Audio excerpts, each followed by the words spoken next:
Good evening, everybody. Welcome back to 22 Panels, where my host tonight is Miss Cara Bean, the author of Here I Am Me, an illustrated guide to mental health, as well as Let's Talk About It, Snake Pit Notes, or well, Let's Talk About It, a graphic guide to mental health, comma, Snake Pit Notes on adolescent depression and suicide. And I noticed you've got a couple other books that I don't know yet, so you can introduce those. Hi, Cara. Yeah. Hi, Ted. Thanks for having me on your podcast. Hi, I don't Mom. know. Hi, John. Hi, Britt. Hi, Adam. Those are the people we know are listening. Oh, yay. We love you. Thank you.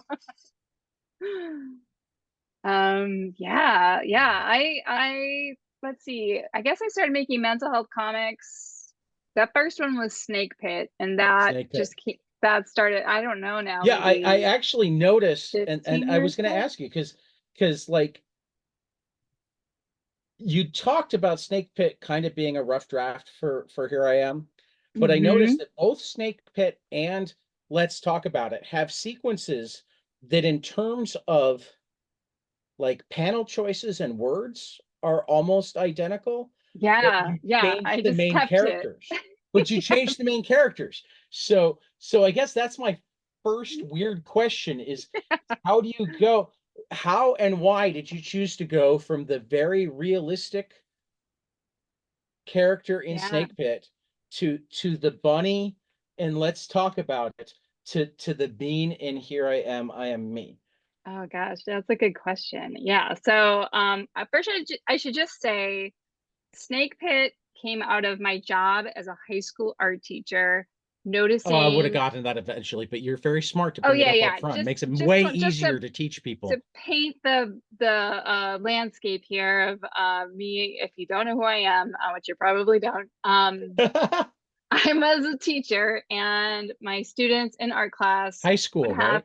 like in high school, Yeah, like you're a high all school of us, teacher. I'm sure, were having mental health challenges of all kinds. And it was You coming out mean in high school kids have high school drama? kids. Yeah, this is I I don't also know, teach high a while school, ago. so Yeah, I mean, you know about this. You know it well, Ted. So oh, it's so fun when we get sarcastic with them. oh my, yeah, that is like high school teachers are so mean, and I when mean, you yes get, and no, well, because or we seemingly do so. it We out love, of but love, no, we, yeah, that is and we how they want to be loved. But right. when you're around like elementary school teachers, we just seem like the devil compared to them, like, because we are like the way we talk to Yeah, the students which versus how in they talk to the which is students. probably why I shouldn't actually teach elementary school. I don't No, think I no, could. stay stay I, away from them. I was a mediocre parent in those years, even because I have too much of the, well, I told you it was going to hurt. It hurt. What do you want me to do about it? Yes, yes. So we digress, but yeah, so That's what we teaching do high on this school, podcast. We mental health. digress a lot. Okay, good, good, good. Huge issues, and me feeling ill-equipped to respond because of my own upbringing, and my education in mental health was very lacking. So anytime I could go and be trained about anything to do with mental health, You I mean that you're an American over the age of I'm 20 Generation X. and therefore had parents that didn't want to talk about it? I don't Oh, even care what it was. They didn't want to yeah, talk about it. anything, And anything. they Keep talked it to about it yourself. 10 times more than their parents did. Totally. Yeah. Yeah. And they were like Their progressive compared to parents their parents. were why are you talking about it? Don't make me smack you. World War II. That was my grandparents. Yeah. Yeah. Yeah, they were really bearing some heavy, hard stuff. And Yes. but yeah, so I would go and take notes at different trainings, and my notes were doodles, because I'm a cartoonist and I was making comics. I was making silly comics about weird things, and memoir and just whatever. And so I would draw, and I always do draw to understand. I've always drawn. And anyway, so I made this series of notes, and I shared that on my blog at the time, or whatever was going on in the 2000 or early, or like, Yeah, like right before I right mean, before 210. I was late to the webcomic scene, but the way I Yeah, understand it, that was likely Tumblr. Did you have a Tumblr I account? did have a Tumblr. There you Yeah, go. that's probably what I used. Yeah. And people are like, these are so great. And like and then we were sharing. I mean, I've never gone like People had viral. decided that Tumblr was better than Blogspot at that point, and Yeah. Instagram wasn't around Yeah. yet. Yeah. But I think I did have a blog spot too, to come to think of it. Yeah, But no, that's like, but it wasn't, was and early Blogspot days of was Facebook. Yeah, it was right, right. Did you get your um Facebook account when you still needed an EDU address? I don't I did. know. I did, Maybe and that's not. about I the last don't even time know I what that is. used it with any regularity. Yeah, yeah. Once But they let in the normal people rather than just the college kids, it was all downhill from you're there. out of see, you're cooler than me. But I yeah, I mean, so I use it for like email. It's easy. It's good for finding somebody and sending a message. yeah, and for me it's like moms, like it's a great like moms are using it. So if you want to get the parents, you gotta use Yeah, the face. I know, sadly, but yeah. anyway, so that was how Snake Pit became Started. popular or like became a thing. And actually, we were talking earlier about the Center for Cartoon Studies and James Sturm, and he somehow saw it and he was like really building up the applied cartooning Lab. lab or like I the think beginnings of it at I the think that's Center what it's for called, Cartoon isn't it? Studies. I Yeah. think so. Yeah, that sounds right. And he was putting together like an art show at Clark University, I think, about applied cartooning. And he's like, Kara, can we use your um health comic notes or whatever? And I had thrown them away. Or I just didn't have them because I wasn't like they were just notes. Like I have a million notes everywhere. And I did still have the web page, and so I thought, oh, I'll redraw it nicer because I want to be in this art show with cool James Sturm and like Center for Cartoon Studies. Like that's cool. So I And that's redrew when it, it became a bunny. and then it didn't. Yeah, no, actually, that Oh, was not like yet. still. It was like think of like messy old notes that were the initial thing that somehow got on his radar, Okay, and so the then one that got into the art show is the one that I have. that one, yeah. And people Okay, had been okay, asking for a paper copy of it because they were like, I need okay. this. Can I borrow this? Can I have one? And so I made so that's like the slight, there's like a messier, worse version than the one that you're holding. And yeah. And and so I love that just listening to artists talk about their art. and so Snake Pit just kept being a thing. Like I didn't want to do it. I was like, I'm not educated in this. Like this is not my field. I just made this thing because I wanted it. And it keeps being I kept like running out of prints and having to reprint them and people would want to use it for something else. And I call it like the idea that wouldn't go away. And then I actually got interest from a publisher who was like, would you want to write something that spoke directly to the kid? Because Snake Pit talks to the other adult, like, hey, are you Right. worried about someone? Like, here's how you help them, but how would you talk directly to that person?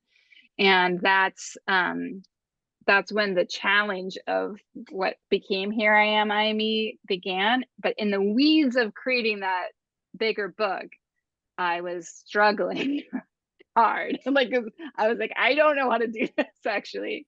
James approached me again and was like, hey, we got approached, the Center for Cartoon Studies got approached by this group in Ohio.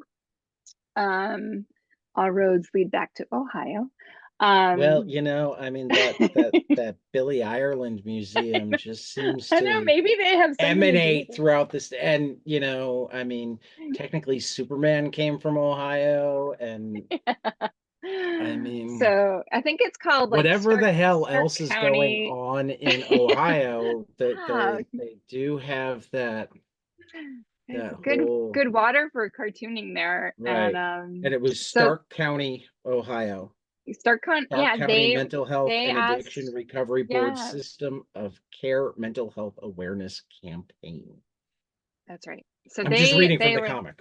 thank you. Yeah, because I could not remember the longer name. I just remembered Stark County. So they wanted to make a comic to go into middle schools. And James had already done some like floppy comics about democracy, I think was the one that he did, and maybe a This is couple what others. democracy looks like. Yes. They've got a And health and wealth and how we read are yes. also listed in the back of your All comic. so good. All yeah, applied cartooning kind of titles. And Also, it is available in Spanish at mhm. cartoonstudies.org. Yes, and I love that because I wish there was more Yeah. available like that. And so that project I had the like firepower. Oh, we should say I also did a residency at the Center for Cartoon Studies. It's Okay. called the Cornish Residency, and you stay actually you stay with a really famous cartoonist named Harry Bliss on his property, and you have a month to work on your project, and you can ask him questions, and you can then you also have a relationship with the Center for Cartoon Studies, and you can visit the library, which is amazing there, and take out as many books as you want, and like pick the brain of like Dan Knott and other brilliant cartoonists. And I mean, if they let you, they let me, so that was nice. um and so um yeah, James was like, Cara, do you want to do this? We'll help you do it.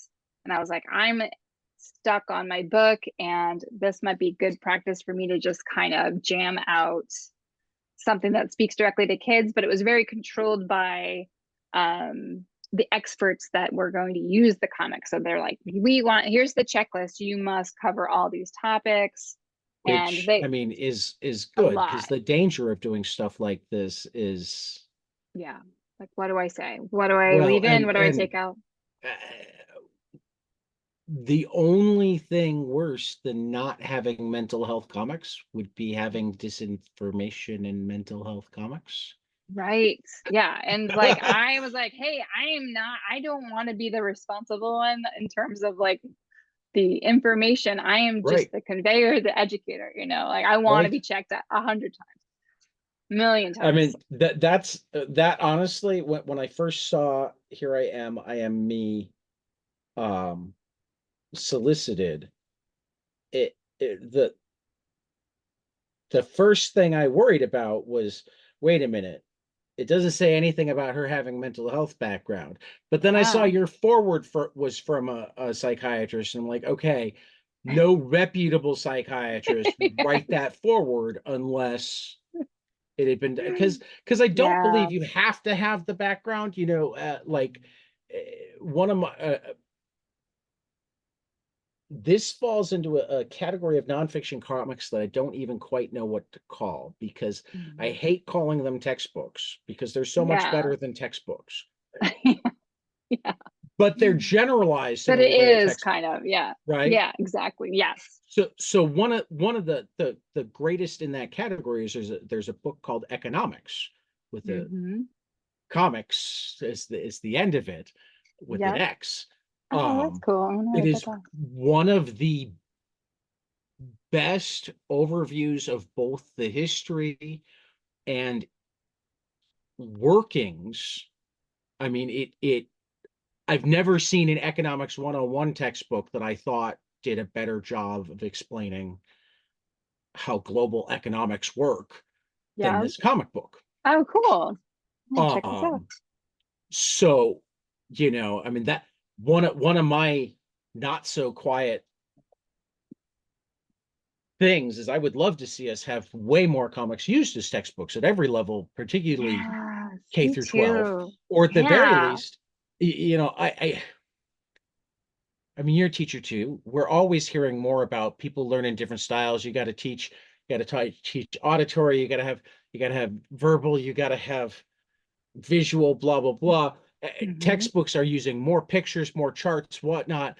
Why on earth have textbooks not figured out that doing like a 2 to 4 page summary comic for each chapter Yeah. would be massive for understanding? Yeah. Yeah. You're totally right. Never mind, give a ton of cartoonist jobs, which I'm Yeah, also that's true way in favor. too. Yeah. Give us full-time work. Um, yeah, that's totally So true. so that's how it I'm sorry, I interrupted the story in the middle That's because I okay. hit one of No, my no, no. soapbox, one of Well, my no. soapboxes. Teachers in comics, yeah, we're comics in education and comics in schools, yeah. And I definitely, let's footnote that because I want to come back to it. Yeah. But I liked your question, so I want to turn the corner on it. And I'm being too verbose and going too far into describing the three works, but I mean, um, that's when you're doing an audio podcast about visual things, sometimes it takes extra I know if I words. could just draw this for you, it would be like 10 seconds. Right. So, But yeah, let's talk about it uses rabbits right. because they were like, hey, we need this, we need it in 6 months or whatever, And I was like, I don't want to draw humans because I just want to let like anybody see themselves in anthropomorphic creature. I think rabbits are good because a lot of the message in the book is listening, so big ears, like, I Well, want and to to be hear able to you. twist the ears Yeah, that was cool. yeah. So it was kind of, and then later James told me he was working on Watership Down. So he was doing another I was like, oh, maybe I just like was psychically being like rabbits, Well, I rabbits. mean, and this is one of one of my dream gets that I haven't even managed to reach out to because there's certain people that like I have to psych myself up to even reach out, and I haven't managed to Yeah. yet. But like Okay. Stan Sakai has famously said that the reason Usagi Yojimbo is a bunny is Mhm. because the idea of managing to draw those fight sequences with humans and managing to make it clear enough that you knew who was just like, no, Yeah. screw that. Yes. I'm gonna get the history right, but we're using bunnies and dogs and rhinoceros and turtles. It's fun. And when you're an animal person, it's just like I kind of wish we were animals. Like I just like animals I, more. I mean, the funniest thing about Usagi Yojimbo though is everybody expects it to be like this cuddly animal thing, and it's Yeah. not. It's It's not as it's violence. way Yeah. more like Lone Wolf and Cub than it is like Berenstein Bears. um so from sorry. So we've got, Yeah. and I should say, so Snake Pit, the character kind of looked like me. It was like a girl, a white lady that's like a young person, teenager, with kind of my hairdo with a striped shirt on. You Let's wear talk lots of about striped it. shirts when you were kids. Like, Yeah, it's just were you that it's easy striped to shirt draw like kid? a striped character too. But I prefer a stripe to a pattern any day. Okay. And then the let's talk about it was rabbits, as we said. And then we got into my book that I had been struggling with. And then what I was struggling with was entering my own book because I was like, oh, like I have to be in this book. Like this book, there's going to be a lot of this book and it's going to reach like a lot of people and I have to tell my own stories in this book, and I think that was like a threshold that I was struggling A with little and scary. a I little mean, scary. I don't blame you. I don't know how people like Alison Bechdel or Craig Thompson or Yeah, do it, where they're I telling know. deeply personal. I mean, it's not even having it out there. I don't know how they can sit and draw it. Yeah, it's like it's uncomfortable. Like you can't really think about how many people are going to read it and like or your friends or family and what Well, but they'll I'm not think. even talking about I'm that. like, "Whoa." When you're putting down like those memories that you try to think about as little as possible, like if you're a writer, you can be done with that in a few seconds. But as a comic artist, you're spending all day on that page. Yeah. You're spending Yeah. all day with that trauma. Yeah. I, And then you're like going to bed going, I should probably show this to my cousin and see what they say. Like if it's okay to do this. do I need to change Um, any names? yeah, is this okay? Maybe it's not okay. Um, so yeah, so I stepped through the threshold of understanding like, okay, I'm gonna be in this book, but um as a high school teacher, my last name is Bean, and my students would call me Ms. Bean. And I had been drawing myself in like on my worksheets and on my board, and I think I on like diary comics, and I have one little mini comic called Ms. Bean's classroom, and I Okay. drew myself in a bean shape. And I was like, ah, that's like teacher me. And so I was like, okay, like I like the idea of just being the bean because it's a fun shape to draw and it's simple and it's still me, but it doesn't have to be like about my appearance because it's really more the essence of me, like the core, like boiled Well, down to and a little bean. as so many cartoonists have figured out through the years, um, from Charles Schultz to Jeff Smith. Mhm. Uh, well, I hate it when I have brain farts. I'm thinking Watterson and I'm forgetting it. Calvin and Hobbes. What's his Oh yeah, first name? Calvin and Hobbes. What's his first name? Oh, Bill Bill Watterson. Watterson. Oh my goodness. um, Simple characters actually give you more space to express, emote. Did you get to go to the Billy Ireland during the Raina Telgemeier exhibit? Were you there last year for CXC? Yes, yes, I was. I was lurking in the corners, and Right, yes, but yeah, the I mean, one of the things that is she doesn't get overly detailed, but that gives her this canvas to express the emotion, yes, to act with. It's so much harder to act with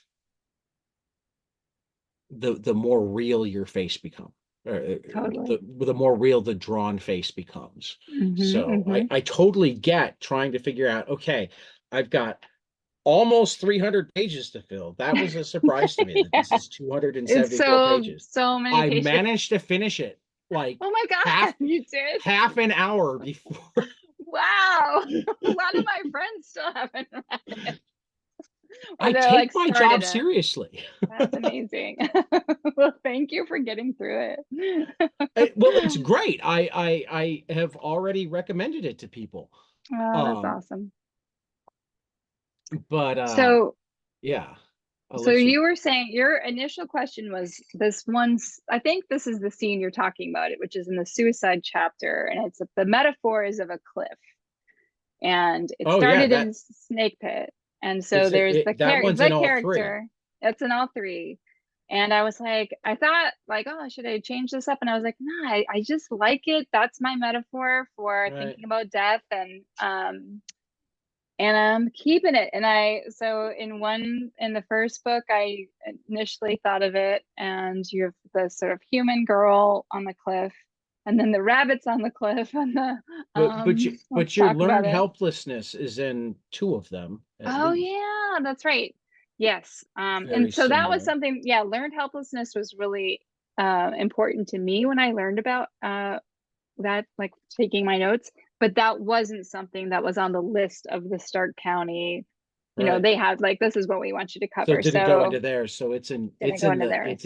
it's in the first and the last book. Yes, because it was interesting to me. And I was like, oh, I want to go Right. deeper. And then like the more you learn about it, you're like, oh, this guy really had a huge shift in his life, like let Yeah, I alone, mean, I didn't know about the study, but I mean, I Mhm. work special ed, so we deal with learned helplessness a lot.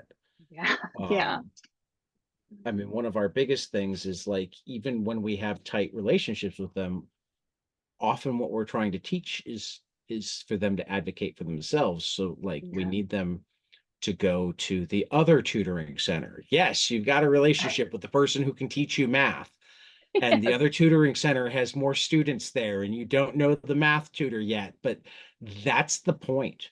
That's actually Yeah. more important Yeah. than getting the math tutoring. I'm like, don't be afraid. You can do this. Is Yeah, but it's hard.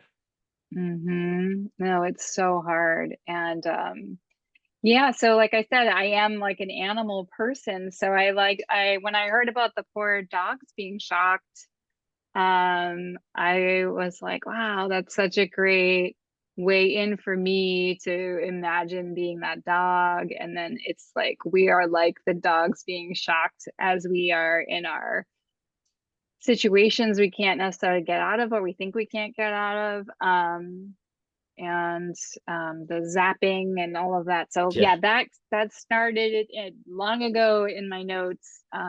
Just attend like understanding what learned helplessness was, and I dug it back out when I was working on Here I Am, I Me, and it was really fun because I was able to kind of pick things I wanted to go further with, and like So, I take my own mean, time to train myself. with um let's talk about it. You were working with Stark County. Mhm. Um for Here I Am Me. I will admit that I didn't read the entire like thank you whatnot That's okay. at It's the long. end. Yeah, So maybe you answer this question there, but I don't want to make our that's okay. listeners read that page either. No, Um I love to how shout did you out the how people. did you go about researching? How did you go about, I Oh mean, my gosh. Yeah, it was such a because I mean probably it clearly mattered to you to get it right. So as yeah. you were exploring each topic, how did you go about deciding um Yeah, like I what mean, to include? I mean, who were your gurus and or what books were yeah, important for there's figuring out stuff? is a beautiful time right now for science communication, I should say. Like and like there are really brilliant, generous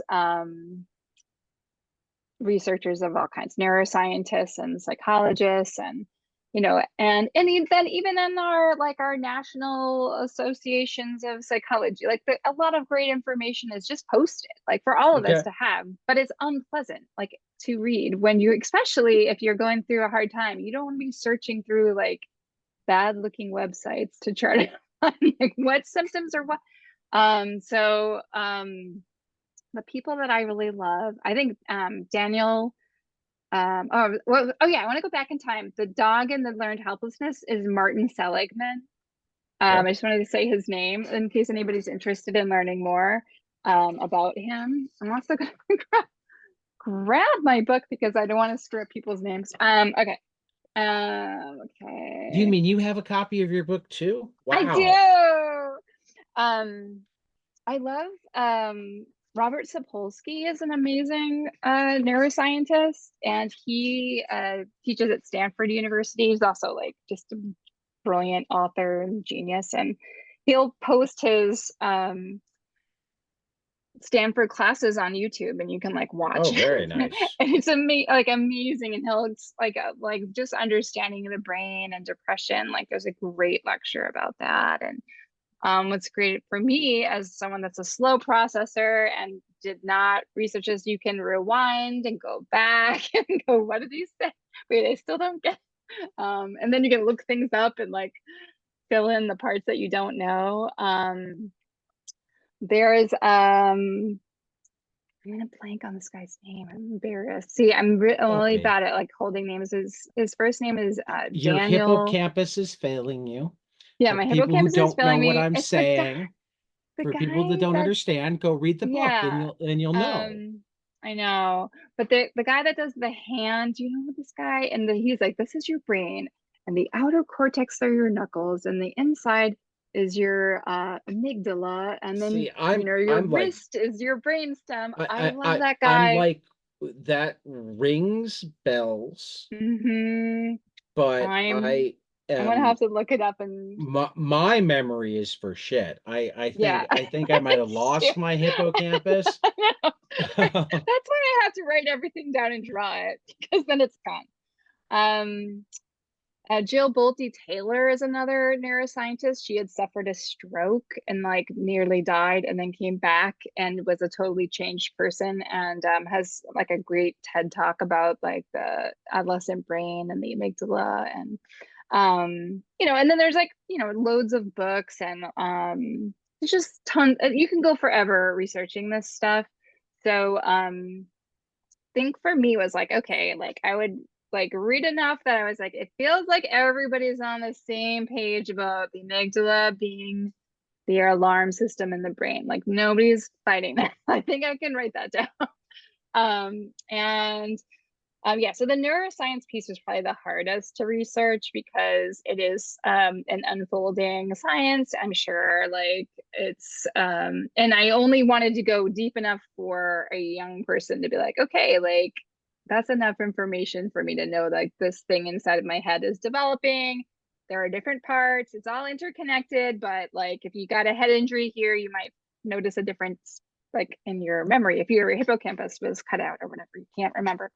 Um, that being said, yeah. And then so for like I also in like 2018 when I knew I was making this book, I attended my first graphic medicine conference, and that was it happened to be at the Center for Cartoon Studies at White River Okay. Junction, and like all these amazing doctors and therapists and patients and brilliant educators and all kinds of like caring helper type of cartoonists and professionals attended. And I shared some snake pit there, and people were really lovely to me and encouraging, knowing I was trying to make this book that I was intimidated by. Well, And I I actually, I love that like graphic medicine exists. This is not so even awesome. um I was talking about being friends with Bob Skoriak off Mhm. air. His wife, Creota Wilberg, was actually the artist in residence at a med school. Yes, like She she's like the created coolest. she's like created the job for herself. So Yeah, I had to yeah, have no. her on. She's yeah, she's brilliant. She's She's amazing. Yeah, fantastic. and she's been yeah right from the beginning part of that crew, Right. and just like yeah just a giving helper type of person. And but I met this therapist that liked to use comics in his practice, and his name is Michael Safranak, and he ended up entering my book as the bear He's the therapist. bear at the end. Okay. Yeah, and he was really supportive to me in a way that, and it was like when I was actually on my way with this book and the pages were coming together, that was dead pandemic. That was like Oh, darkness. And I was living in my mom's basement and I was just like, I gotta is get this book done. it is that why his initial appearance is on a screen? Yeah, we were talking because he's from the UK. Like, yeah, he lives in England, and like he and I would he was I had a Patreon account, and he was one of the patrons, and he was really like, hey, like, do you need help or do you want to Okay, talk see, through some see, things? I say that I have no hippocampus, but really it's that I have a really fucked up hippocampus. Because as soon as you said, um, he's from the UK, Mhm. oh, where is that book? Keep talking. We don't want dead Okay. space. All right. Sorry. Okay. So anyway, there's like I should say I did a lot of research and I looked at a lot of things, but I also met some really important people that were in the field and like working, and they were my sounding board. Like I would create some pages and then send them out. And Michael actually drew with me when like the pages about metaphors for depression.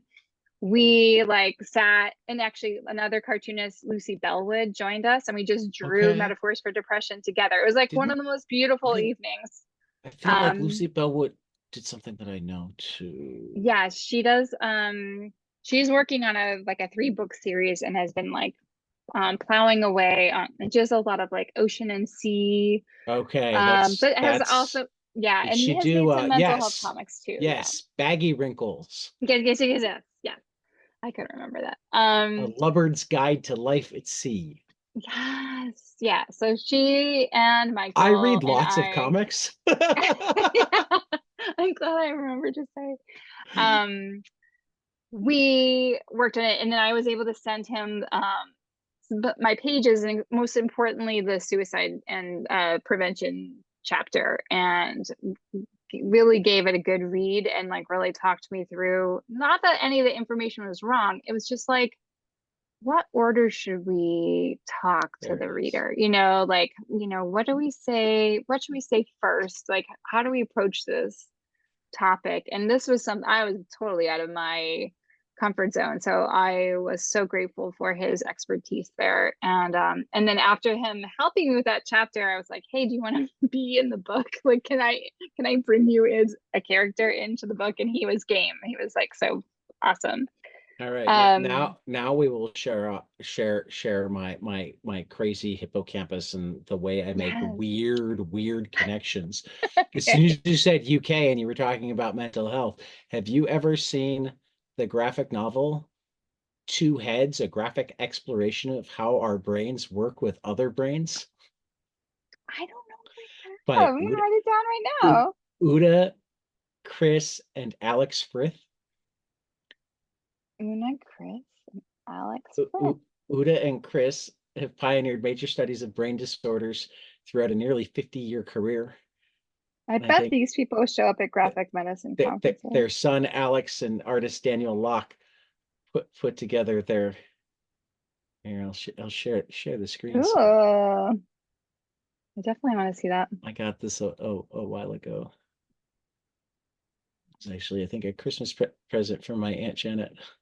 Ah, Just look I at that. like this style. Graphic exploration of our brains work with other brains. Oh my God, I haven't seen this. I definitely want to Yeah, read it. yeah. They're not originally from the UK, but I think they're in the UK now. I feel like that's where it said they were in Yeah, now. But yeah, it's so good. Crazy I love it. in the best possible way. No, it looks right up my alley. I love it. But Um, this is where we go back to, like, comics are so good for teaching. So I good for know. teaching. I don't understand why we don't do way more. I know. Um, I just want to learn everything through comics, and that's how, like, whatever's most important to me, I'm like, I gotta draw this out. Like, even if it's just like a personal problem, I'm like, oh, like I had a budget or whatever. I yeah, always no, need to see, kind of like see, see it in little chunks anytime and I want to shapes. learn something, and this is Yeah. probably why I do this podcast. Anytime I Hmm. want to learn something, I go looking for a comic or a podcast. And really, when I'm looking for a podcast, I almost prefer to get the smart people having a conversation over the Uber produced one. Yeah. Because why I'm Yeah. looking for a podcast is like one of the last places that people will think out loud Yes.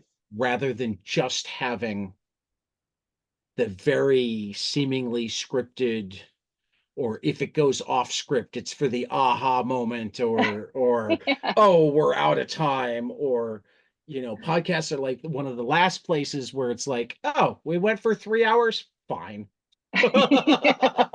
Yeah. Just go you where the know energy leads you. um and comics are just, uh, they engage both sides of your brain. They force you to participate. Yeah, I love it. And like I love that you can stay on a page. Like when I was watching those videos, I kept having to rewind Yep. and Hmm. it wasn't like Hmm. going in where like I feel like when I read the page, I'm like, oh, this is great. Like I That's can actually just I'm there that's with it for as exactly long as I why need to be. comics are the only medium that I can do horror. Yeah. Oh Because yeah. because because Break that because down because I like the way you mentioned that a movies, little bit. yeah, movies and books, the pacing is decided by the creators. Hmm. With the book, it's how many words do they use, because I'm not good at skimming, and even if I was good at skimming, you got to figure out where it ends. Yeah. And if there happens to be any actual information that you get that you need in there, Yeah. then you wind up missing it if you're skimming. Yeah. In a movie, it's like the director and the editor and whatnot decide how long I spend with whatever's making me uncomfortable. Yes. With a comic, I get to look at the page, and if I want to, if I need to, if there's a reason to, I can linger on it. And if it's making me uncomfortable, I can go, got the information, boom. Yeah. Flip it And over. and yeah, thank you for those watching us in their cars. I flipped the page when I said the word boom. Boom, I'm flipping it. But I have this open. We're gonna take a random question because it popped into my head. It was something that I promised myself I wasn't gonna forget to ask. In your fear chapter, Mm. there is something that could either be a typo where you forgot a comma, or it is the most specific fear I have ever seen. Oh my gosh. Wait, hold on. Let me get my, what page are you on? Page 72.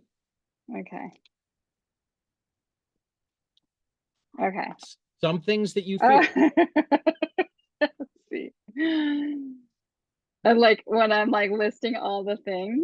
It says rats carrying poisonous needles. Now, if it's missing a comma, it makes more sense. But it's way cooler if it's not missing a comma and you have an It's not actual missing fear a of comma. rats carrying needles that happen to be poisonous. I honestly don't even remember writing. I did. I am like, yeah, I'm a very anxious person, so the fear chapter is my jam. I didn't need anyone to help me with that chapter. Like that But was you have that actual fear of rats carrying needles? just, I I've just got never like seen a rat. I mean, I guess if a rat can carry a piece of pizza, everybody's seen the pizza rat. that's They could true. carry a needle, They totally could carry a needle, and they're smart. Like you'd be like, but it's not that one, still the a really weird, specific poison fear needle. to have. You need to kill them. Only then will you get the treat. Oh, see, this would I'm be not. good I'm for not. a like I'm a not super afraid of villain that rats. had I'm not rats. afraid of poisonous needles. But if the rat is carrying the poisonous needle, that is terrifying. I know. Okay, I we need a fiction writer to like carry that on as a villain's like thing. I think I that would I be good. I I know a couple Like of a comics scientist. writers It that would I be could any probably send that scientist. out to, and Yeah, they could easily train they rats. they'd have fun with. No, it's not based in any experience, but I think I just like to like, yeah, add up all the scary things together into one thing. Okay, so you're not Yeah. afraid of rats in general. I'm a little afraid of rats in general. Like Okay. I know that they're wonderful pets and they have feelings and they're awesome, but like I I mean, that's okay. That's initially what I people say don't about want to get snakes too, but near. I don't like Yeah, yeah, yeah. snakes. I'm like, No that's it. snakes. Yeah. I I think don't it need would I would snakes. but I could get over that fear, but it is there, yeah, for sure. And needles and blood. And just I'm very fearful of probably everything. I mean, I don't like needles. I mean, so like Yeah. all of those words made sense to me individually. It's so funny. I But really but don't even but I they're barely remember writing but they're all together and like it. Yeah, that I should draw I'm that. That'd be marveling in fun. even having the thought to begin with. I mean, I guess once I had the thought, I would kind of be afraid of it too, except that I'd also be going, but when would that happen? Where would the rat find the poisonous needle? How would I know if it was a poisonous needle or a Oh, non-poisonous that's not needle? for you to know. That's for the person who trained the rat. See? This could See, be and like, you've taken it even farther because I just assumed that it was a regular rat. It wasn't like a no, specially this rat's trained been rat. trained. This is like a No, military no, rat. this is This is James an Bond's assassin. pet rat. Yes, yes, yes. Yeah, Sorry, like I just Putin. had to And make we can't certain let like that Putin that can't get that's these rats. that's our comic relief for a moment because I couldn't let that one like Thank you for that. I honestly forgot about it. it's Really. well and like I didn't even manage to start until last night because like I said, you're the third podcast this week, and one of them was I maintain it's going to be among the books of the year. Um, Oh, that's so cool. so anybody who hasn't listened to my talk with David Walker and my dear friend Marcus Kwame Anderson about Big Jim and the White Boy, as soon as you're Oh done yeah. listening to Kara and I, go back and listen to that one. Yes. Because I'm excited. they're outstanding. The book is beyond outstanding. Kara, you work at a high school. You need to tell your librarian tomorrow that if they haven't ordered it yet, they need to. Comes out I next will. week. Well, here's the thing, Todd. I quit my job You when I quit your started. job. I don't work there anymore. Well, that means you can tell the librarian and you don't But even have I to will worry tell, about any pushback. no, I'll just tell all the librarians. I can just tell them, and I You're just not go, teaching and I'm anymore. as an author. Yeah, I teach like workshops now, and Okay. but I really this book was so hard to write that I actually took 1 year off, thinking, oh, I'll spend 1 year on this, and then I'll come back. And after the 1 year, I was like, oh, I barely cracked open like what this I'm doing, and it's so hard, and teaching is so hard, like And then to by the time draw. you were done with it, you were like, I just spent 3 years Yeah, actually, it was like 6 years, like when drawing. the Okay, I just spent yeah. 6 years drawing about teenage drama and mental health issues. This is my final gift to the Yeah. students that don't even know that they missed me Yeah. because my freshman graduated 2 years ago. I know. Yeah, you do. Once you're gone, like a couple of generations go by and no one Yeah, remembers no, that I you're mean, like as soon as I mean, thankfully I haven't left my school yet. I'm at the first school that I started at. I haven't left, but hmm I'm pretty certain that should I ever leave, the second the freshman that had been there my last year would be graduating, I wouldn't really be missing it the same way. Does that Yeah. make sense? Yeah. And what happens is there'll be like the year after you leave, the kids who were expecting to have you and then are disappointed that you aren't there are mean to the new teacher for no Right. good reason. It's not Yeah, they're my my perfectly my nice wife's person. my wife's dealing with that a little bit right now. Yeah, yeah.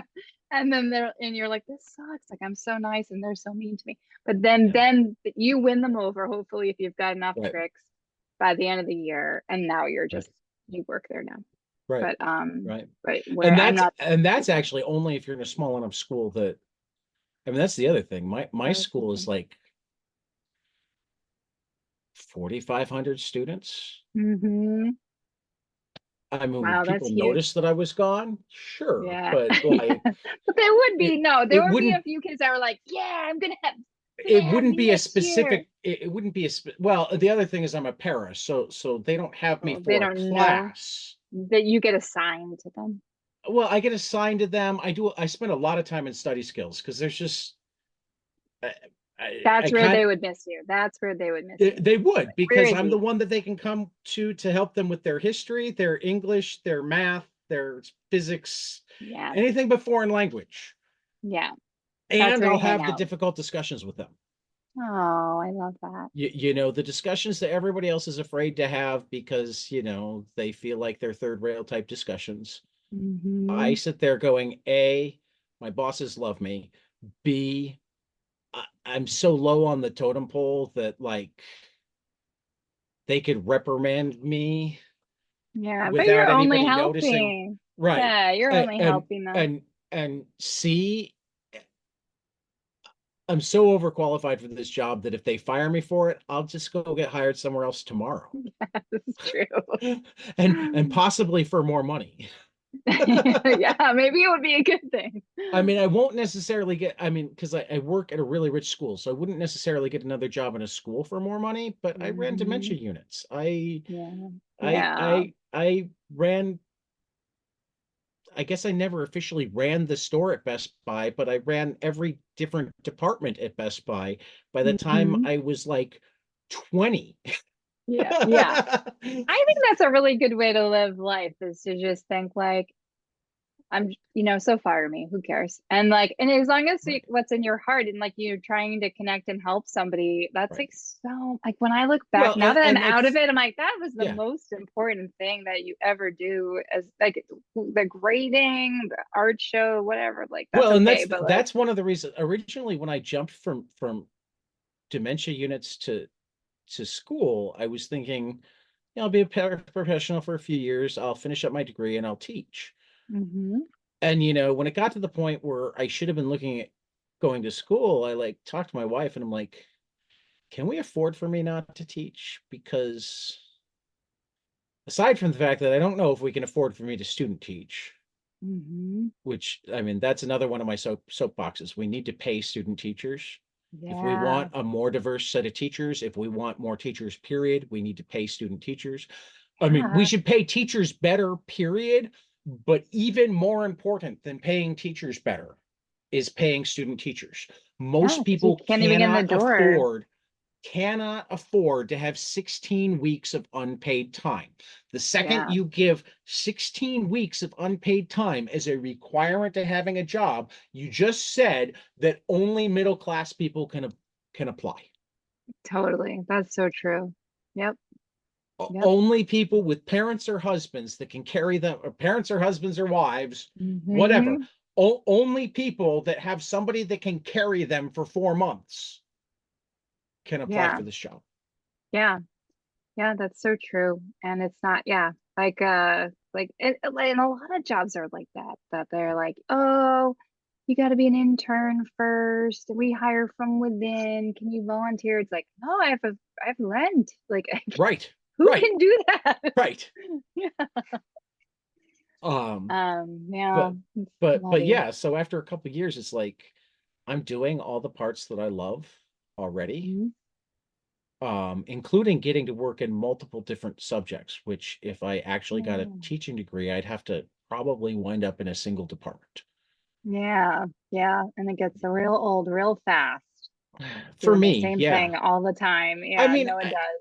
I mean, I think I could find ways to make it interesting, but like I like being the wide angle lens. I like telling them why their economics class matters to their English class.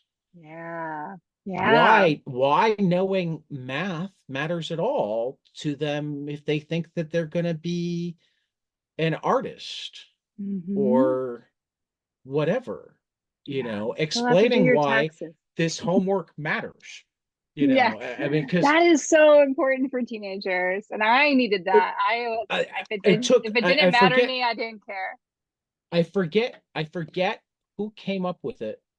Somebody that my wife, I figured my wife found it on a YouTube video or if she was in a training or something, finally gave me the metaphor that I use over and over again for people doing their math homework, where they're like, when am I going to need geometry? When am I going to need this? Blah, blah, blah. And it's like, no, you might not, but you're a wrestler. Do you spend time in the weight room? Oh, yeah. And does that help you wrestle? Sure. So you bench press while you're in a wrestling match? Well, no, but you got to make your arms stronger. I'm like, you're flexing your problem solving muscles. Yes, You might not do the geometry, but you'll use the logic. yes. Oh my gosh, I could have used you in high school for sure. I did not get why I needed to learn any math.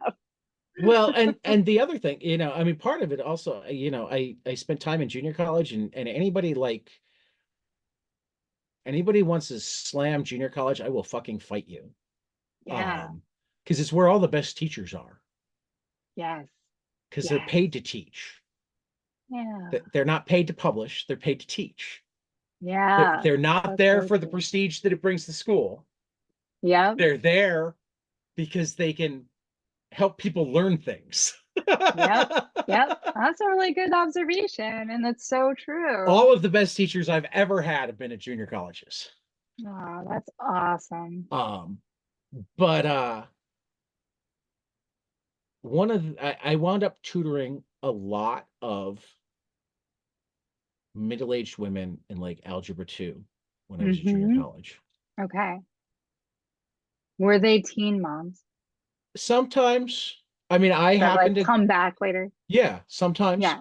I mean, sometimes they weren't even teen. I mean, sometimes they had the relatively young kids, but I was in the south suburbs of Chicago because I was taking care of my Hmm. grandmother at the time. So, I mean, Oh, it was a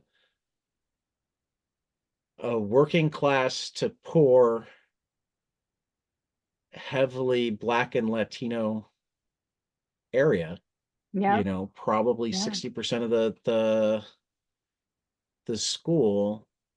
I mean, it'd be like the 45-year-old Black single mother of two, or sometimes not even single mother, but yeah, she was finally to getting a degree because both she and her husband had been working two jobs apiece for yep. however long. Um, and like the first thing that would just frustrate me is like they'd finally get it for X, and then there'd be a problem that was Y, and they'd be lost. And I'm like, oh my God, your math teachers have failed you for decades if you don't understand that X and Y are the same thing. I don't even blame Mm, them.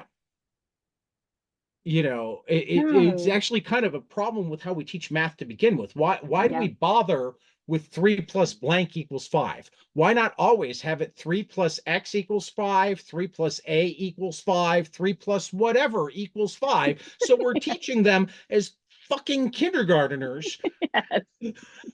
that the letter is just a placeholder. Yeah, like when you're getting too creative with it, you're like, oh, it must mean something. Right. That's so But then funny. the other thing is they're just convinced that they can't do it at all.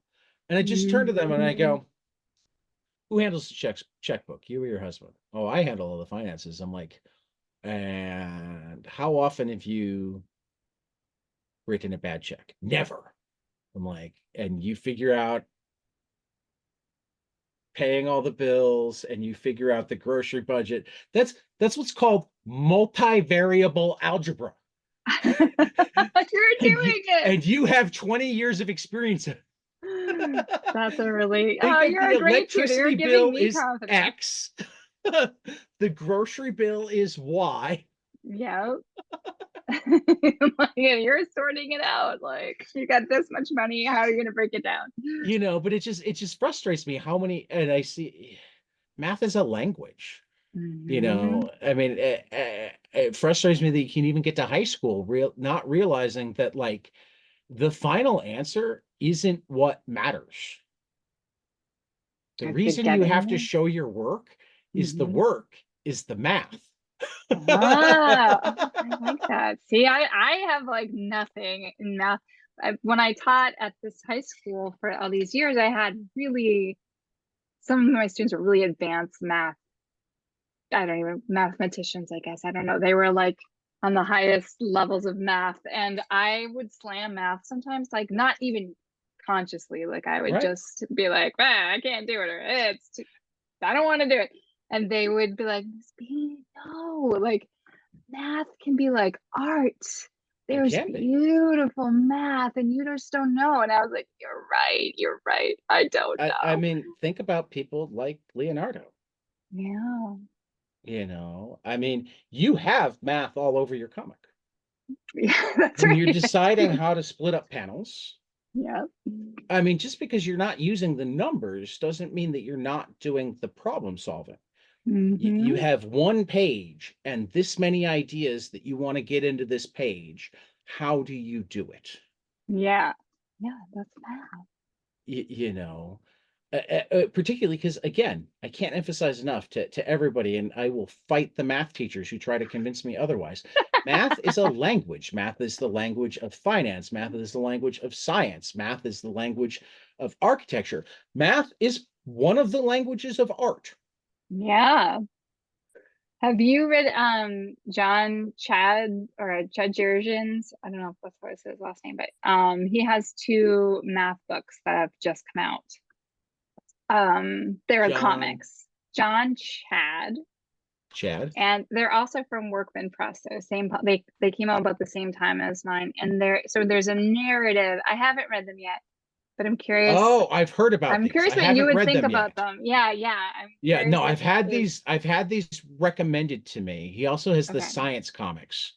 Yes. Yeah, I'm gonna have to go look at them. Um, Yeah.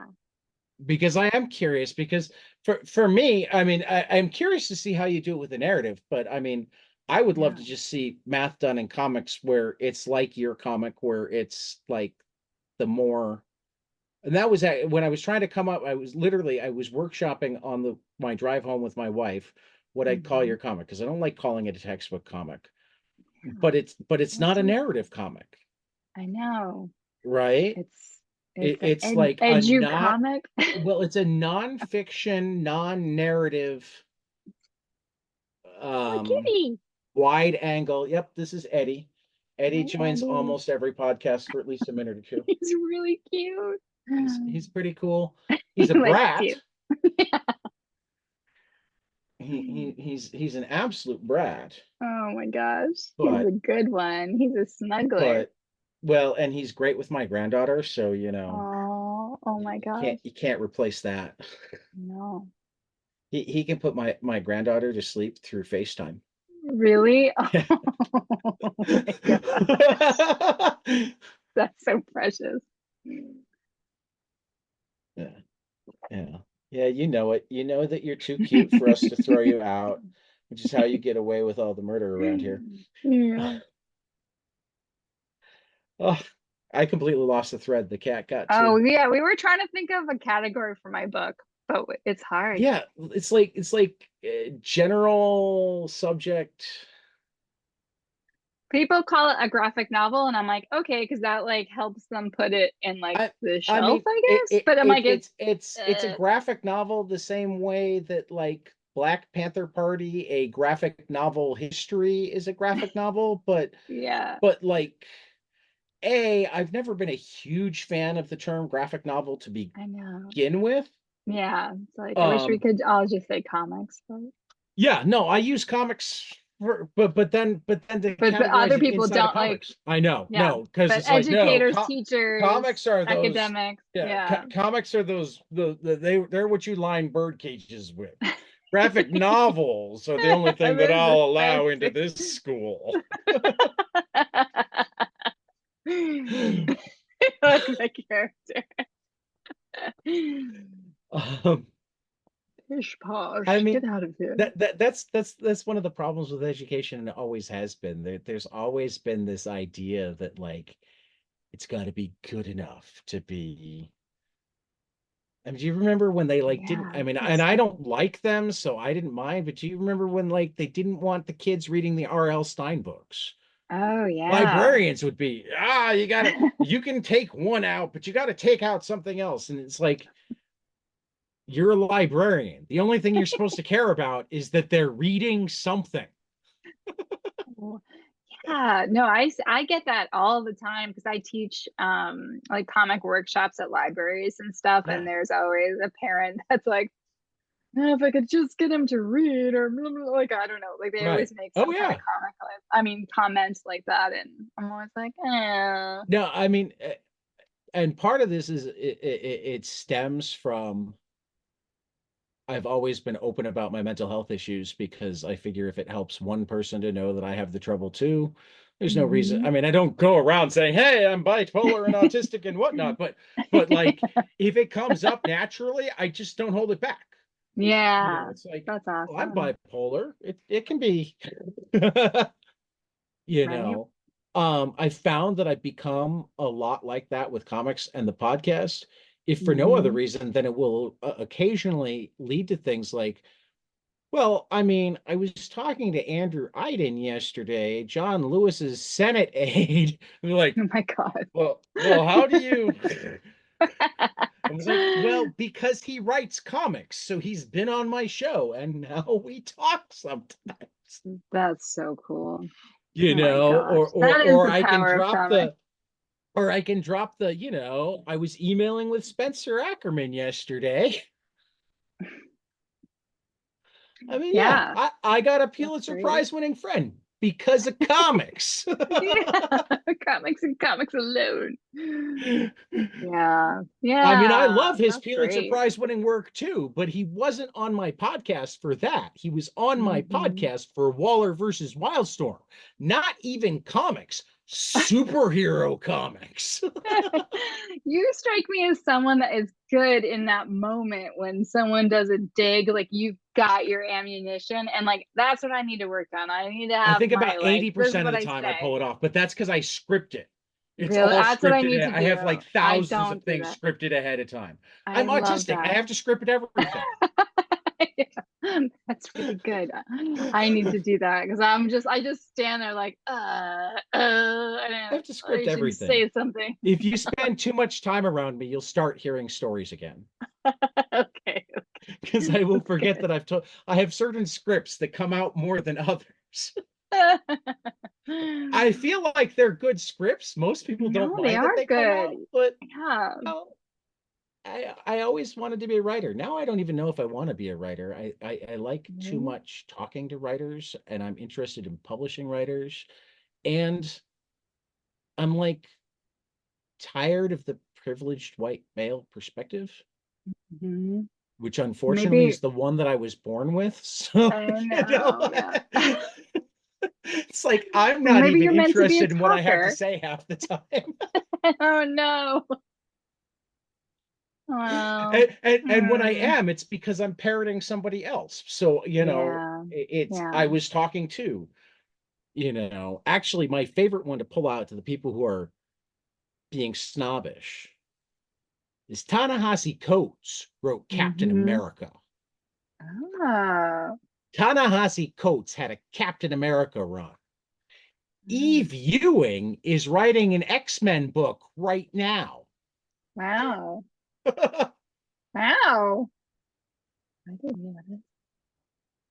You know, Michael They shut it Chabon's down. brother is a comics editor Mm-hmm. at Dark Horse.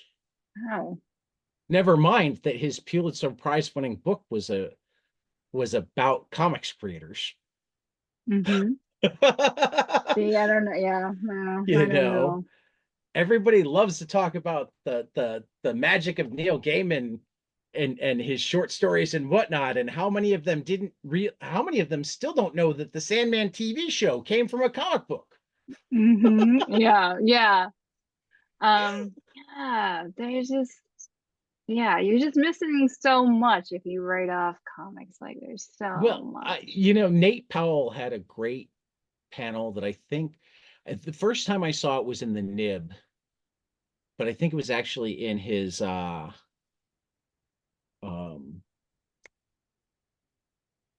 Save It for Later, his Mm-hmm. book about protest and whatnot and raising Mm, kids in this moment. yes, But it was that's the most essentially recent one. that like comics have been the most attacked art form forever. And they pretend it's because they're illiterate, but it's really because they're the most democratic. Mm. Lee Powell is so good. I'm writing I that love Nate down. Powell. And if He's you haven't read amazing. Save It for Later, you should absolutely read Save It for Later. I haven't read it yet and I need to read it. Oh, He was one of the first people, like when I wasn't like a comics person from like childhood on. I definitely loved my Calvin and Hobbes and Peanuts and all that as a kid, but like I studied painting. I studied okay. fine arts in college and like into graduate school and then graduated and was like I don't know what to do. And I was just doing all these drawings and I had this crappy job where I had to photocopy things a lot, and I had this photocopier, and so I'd photocopy my sketchbook and I would mail it to friends and be like, I hate my job or whatever. And one of my friends, I don't you might know his comics. His name is Matt Smith, Oh and he yeah. did Barbarian Lord, and Barbarian. yeah, Yeah. and he's done Yeah. a He's lot done of some Hellboy stuff too, hasn't oh he? boy, yeah, he's amazing. And Yeah. He not the actor Matt Smith. no, there's so many Matt Smiths. There's Yeah. like a million Matt Smiths. And Yeah. but He he was is the really cool barbarian one. and because you brought this to my attention, you get to you'll get to be able to think about this longer than I let a lot of other people think about this. Mm, My favorite question to end podcasts is name something, preferably a comic, but if you yeah. need to make it a book or music or movie, whatever, that you love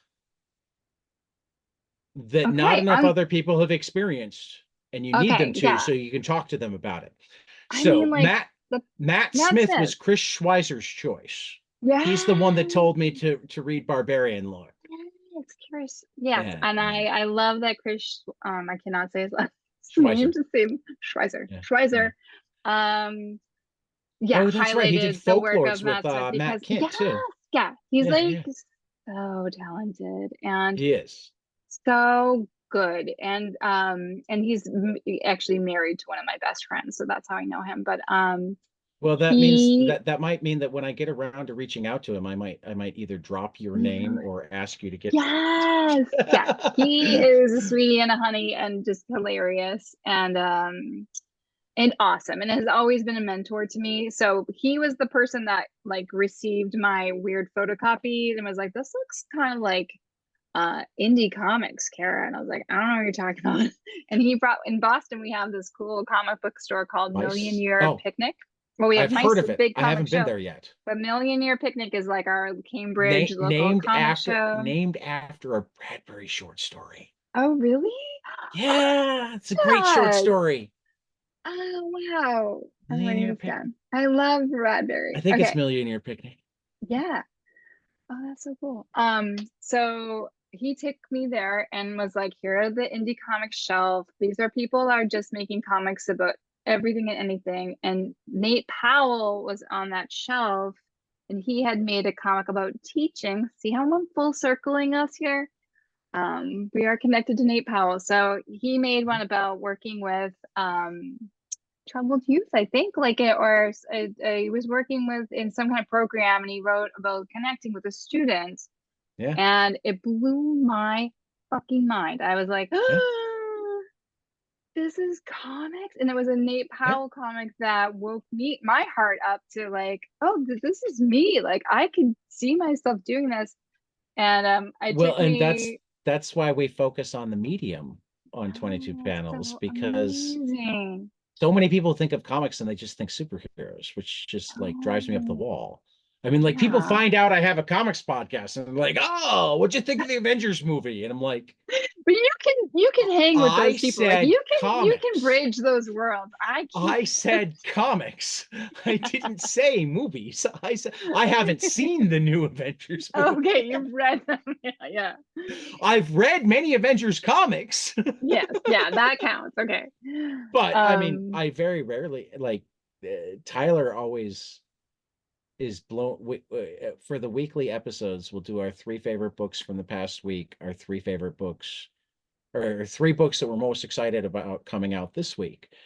And mhm, Tyler like is always shocked if more than one of my books comes from Marvel or DC, and mhm. not surprised at all if none of them do. Wow, that's so funny.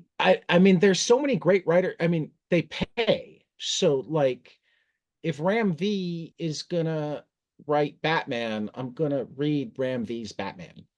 I'd Hmm. rather read Ram V doing crazy sci-fi mystery stuff like Yeah. the one hand and the six fingers that you just did with Dan Waters. But if he's gonna write Batman, I It's probably read going to be Ram a really V. good Batman. Yeah, yeah. Right. I read Ram V. You know, Chris Cantwell is writing Plastic Man right now. And first of all, among superheroes, Plastic Man's just pretty fucking cool. Plastic Right? Man. Okay. I'm going to write this one down.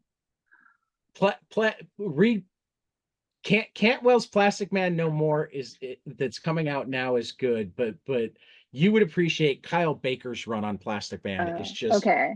fucking hilarious. And if you wind Okay. up liking it, then read Cantwell's Plastic Man No More, because Thank you, Kelly. you kind of have to have some knowledge of Plastic Man for this story to completely resonate. I mean, I Yeah. think it will stand on its own, but um yeah, Plastic Man essentially like think I mean, he's like Reed Richards in terms of being able to stretch himself or stuff, but he used to be a Hmm. criminal and then he had this happen to him and he like will turn himself into odd shapes. So like turn his hand into a hammer or like he's just I mean, one of the running gags in the Plastic Man No More that Cantwell's writing is like the Justice League is treating him like he's joking, even as he's falling apart and really worried about it and asking for their help. And they're like, is this like the time you said? Yeah, well, like, see, I'm thinking too deeply about plastic that I'm like, oh, it's just in the ocean. It's Yeah, everywhere. yeah. There's No, a well, I mean, plastic man. It's in see, our see, bodies. see, We're for plastic. that, have you ever read Durf Bector's Trashed? Yes, I love, That is my love favorite that book of book. his. This is I my love it too. favorite book of his. And teachers always ask me, "Oh, I want to read a comic with the high school students." What? And I'm always like, "Do Trash by Dirk Yeah. Proctor. They'll love it. It's so good." And they're like, Well, and "I'm just gonna do what I always do," and like they don't do it. Yeah, I'm gonna do Watchmen or Mouse instead. Exactly. Yeah. I'm like, uh, no, no, do no, trash. Trashed is. I mean, your book actually has a lot in common with Trash because you weave Oh, your wow. personal stories in Yeah. to what is otherwise a very broadly informational book. Whereas Yeah. with Trash, it's fictionalized versions, but he was a trash man. Yeah. He's It's so a funny. fictionalized version. When Yeah. I've talked to him about this book, and like, You have? That's so yes, cool. he loved it that we wanted to talk about more than my friend Dahmer. Yeah. Yeah. That was too scary for me. I like trash. The way That's the my way jam. he no the way he put it was it was something he had to get out. Mm, that's I mean, awesome. he's happy for the things that did for his life. I mean, obviously, it's made it much easier for him to make whatever comics he wants because it's his bestseller and made the movie and whatnot. Yeah. But it's always like I actually had to cut my co-host off at some point. I'm like, dude, he's ready to talk about something else. Yeah, it's so Well, dark. I because would for hate to be him, asked about that. yeah, because the thing is, for him, he's not talking about a book, he's talking about his life. And that's like, I mean, this is Yeah. where I haven't actually interviewed an Alison Bechtel or any of the like great dire like Memoirs. right, and the ones that do the painful ones. Yeah. Like I've talked to Carl Yeah. Krumholtz, but his are fun stories from his life. Yeah, He that's tells bar true. stories and cat I stories. know, don't you just want to go drinking with him so bad? Like, this I is so have gone funny. drinking with him. He's also part of my comic strip club. Yeah.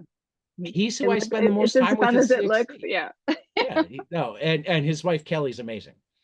Um, but I don't even like.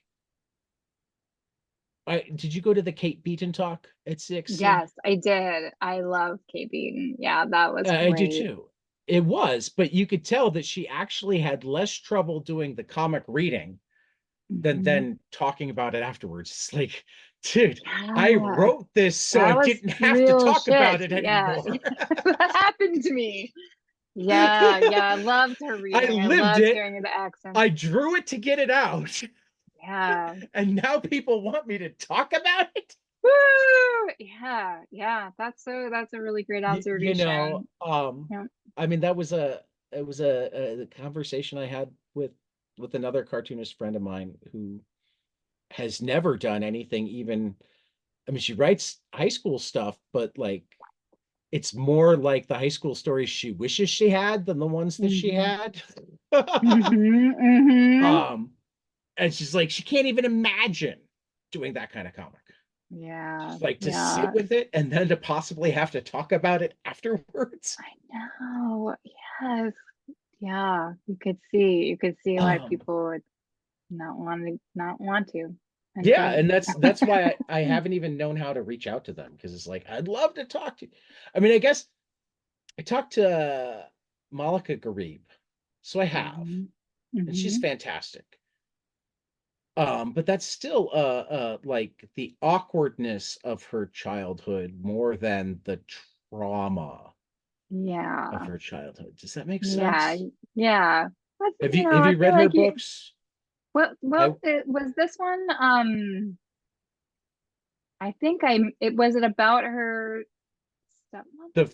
the first one was I Was Their American Dream, and it's more about living. She's half um Filipino, half Egyptian.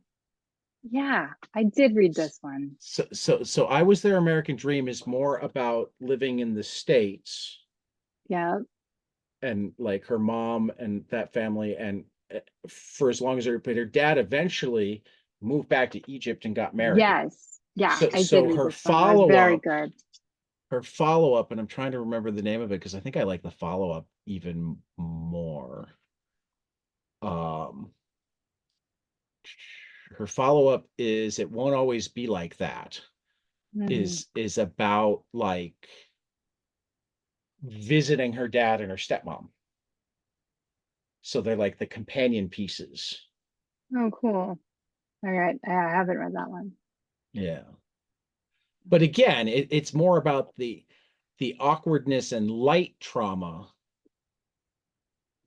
I mean, I guess I talked to Tom King about Sheriff of Babylon, but Mm-hmm. that's the fictionalized account of his time in Iraq, not you know what I mean? Not the So it's actual always memories that, right. yeah, like And like there's only so far. painful. I mean, CIA, so he's only allowed to go so far, but there's Mm-hmm. only so far that you can push Tom into the stuff. He will Yeah. acknowledge all of the ways the stuff influence this other stuff. And my God, if you want to see mental health in superhero comics, read anything by Tom King Okay. because that's all he does. Cool. He gave Batman emotions. Mm, He I love that. gave Batman emotions other than grief. Batman Oh, for like Batman. Batman for like 80 years was I'm sad, vengeance. And Tom King made him start thinking about whether, could I get could I let the kids do more of this? Am I allowed to be Mhm. happy? Oh, I love that. I mean, there's still also great Batman comics, but that's like Yeah. in there. Oh, that's awesome.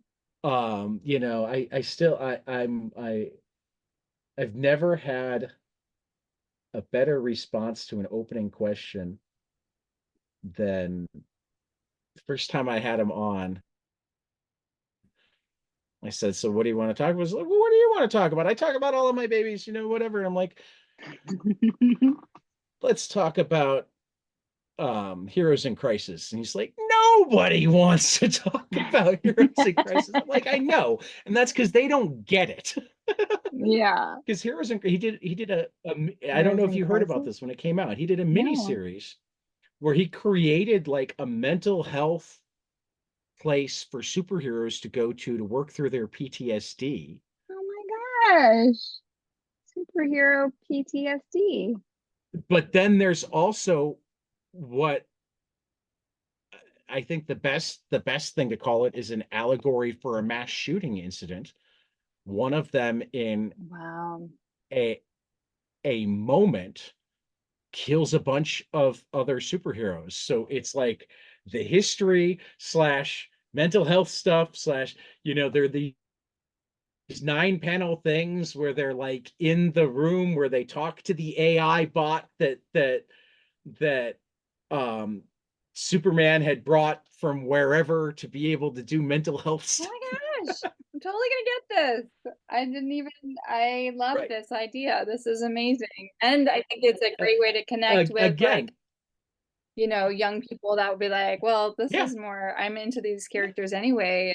That's just such a easy yeah. crossover. Tom King went and brought mental health to Ah, oh my superhero comics. gosh. I mean, he's not the only one that's ever done it. He's not even quite like the first person that has ever done it, but I will insist until somebody proves otherwise that he's done it the best and like done it most it's been most central to the stories he That's tells. really cool. He's not comfortable when I say that. He'll Really? he'll sit there going, "I think I'm just telling a great Wonder Woman story." And I'm like, "You are telling and I say this with all respect to Gail Simone, you are writing the most badass Wonder Woman I have ever seen while dealing with toxic masculinity. How to maintain a relationship while also saving the world." That's so cool. Thank you for telling me about that because I definitely don't know about that stuff, and Well, I and this is would this love is to have that actually, myself. I mean, it's why I like CXC because CXC, while they don't invite superhero people like explicitly, again, Zdarsky was there. Mm-hmm. He's doing Batman right now. He just did Daredevil, you Yeah. know. He also did Sex Criminals, which is the have you ever read Sex Criminals? No. Okay. So I'm afraid of the I So was afraid of the title too, and that was it always never one of the looks funniest things ever. Like, particularly when selling at the comic shop, it's like, you would really like this book. Let me just pull it off the shelf and don't say it out loud. I know. This is porn you're getting, isn't it? No, it's good. Okay, so the idea that Matt Fraction pitched Chip Mm-hmm. was, what if you had these characters that when they orgasmed, it stopped time, and they decided to use that to rob a bank. And Chip is like, I'm in. Chip wound up immediately agreeing to write it. But it starts from that premise. And over the span of, we'll call it 69 issues, because the last issue is issue 69, but there are like 34 missing issues between. Oh. they they had to finish on 69, even if they were. Oh, yeah, of course. It's like the 10 years later issue. Um, it's like a sex positive look at relationships of all stripes. It's a mental health book at its heart, Mm-hmm. with lots of humor. And letters pages so good that they wound up publishing them as their own volume. Oh, wow.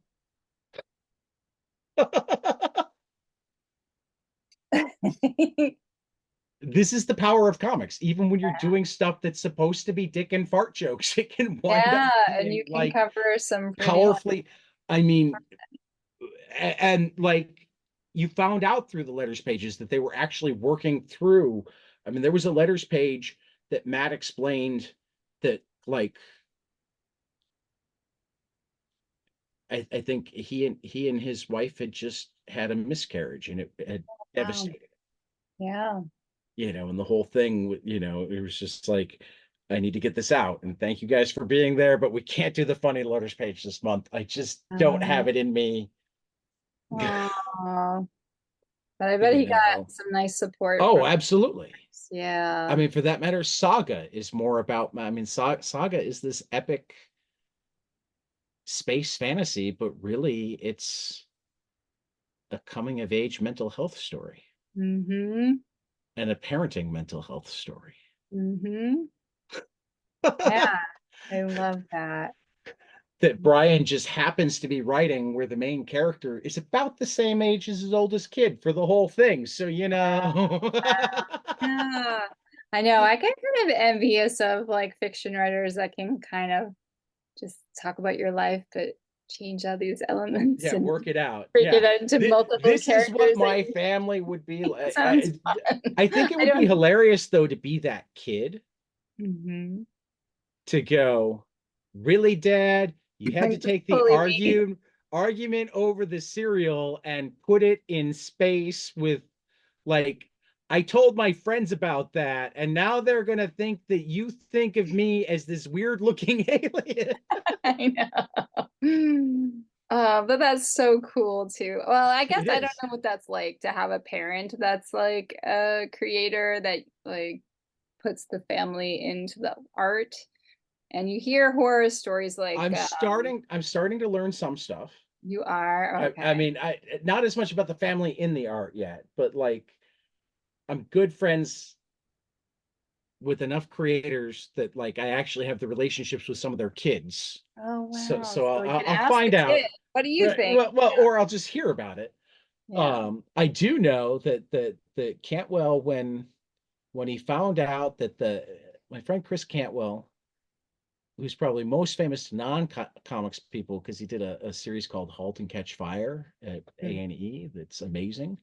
So if you like TV more than comics, go watch *Halt and Catch Fire*, and then realize that he writes really good comics too, and come back to read those. But anyway, he found out that, like, his kid's bully at school was a big Iron Man fan while Oh, he was writing Iron Man. He's whoa. like, Wow. you tell him that your dad writes Iron Man, and that if he doesn't knock it off, I'm gonna whack him. That's so cool and badass. Oh my gosh. I wish I ever had anything like that to hold over someone. Whereas the stories that Tom tells about his kids is like they like to inform him that their favorite Superman writer is Dan Jurgens, Mm, not him. Dad. Right, right.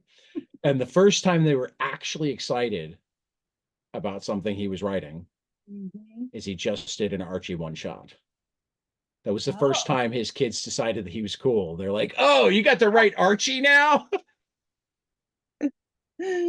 Oh, I did have Him something cool being on happen. Conan O'Brien wasn't cool, but getting to write Archie. I know.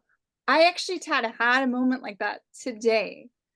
Um, I have I don't have kids, but I have three nieces and a nephew. And Okay. I've dedicated my book to them, and they are totally unplugged as to me being a comics maker or like that I'm just their aunt and like they don't really care about them. Right.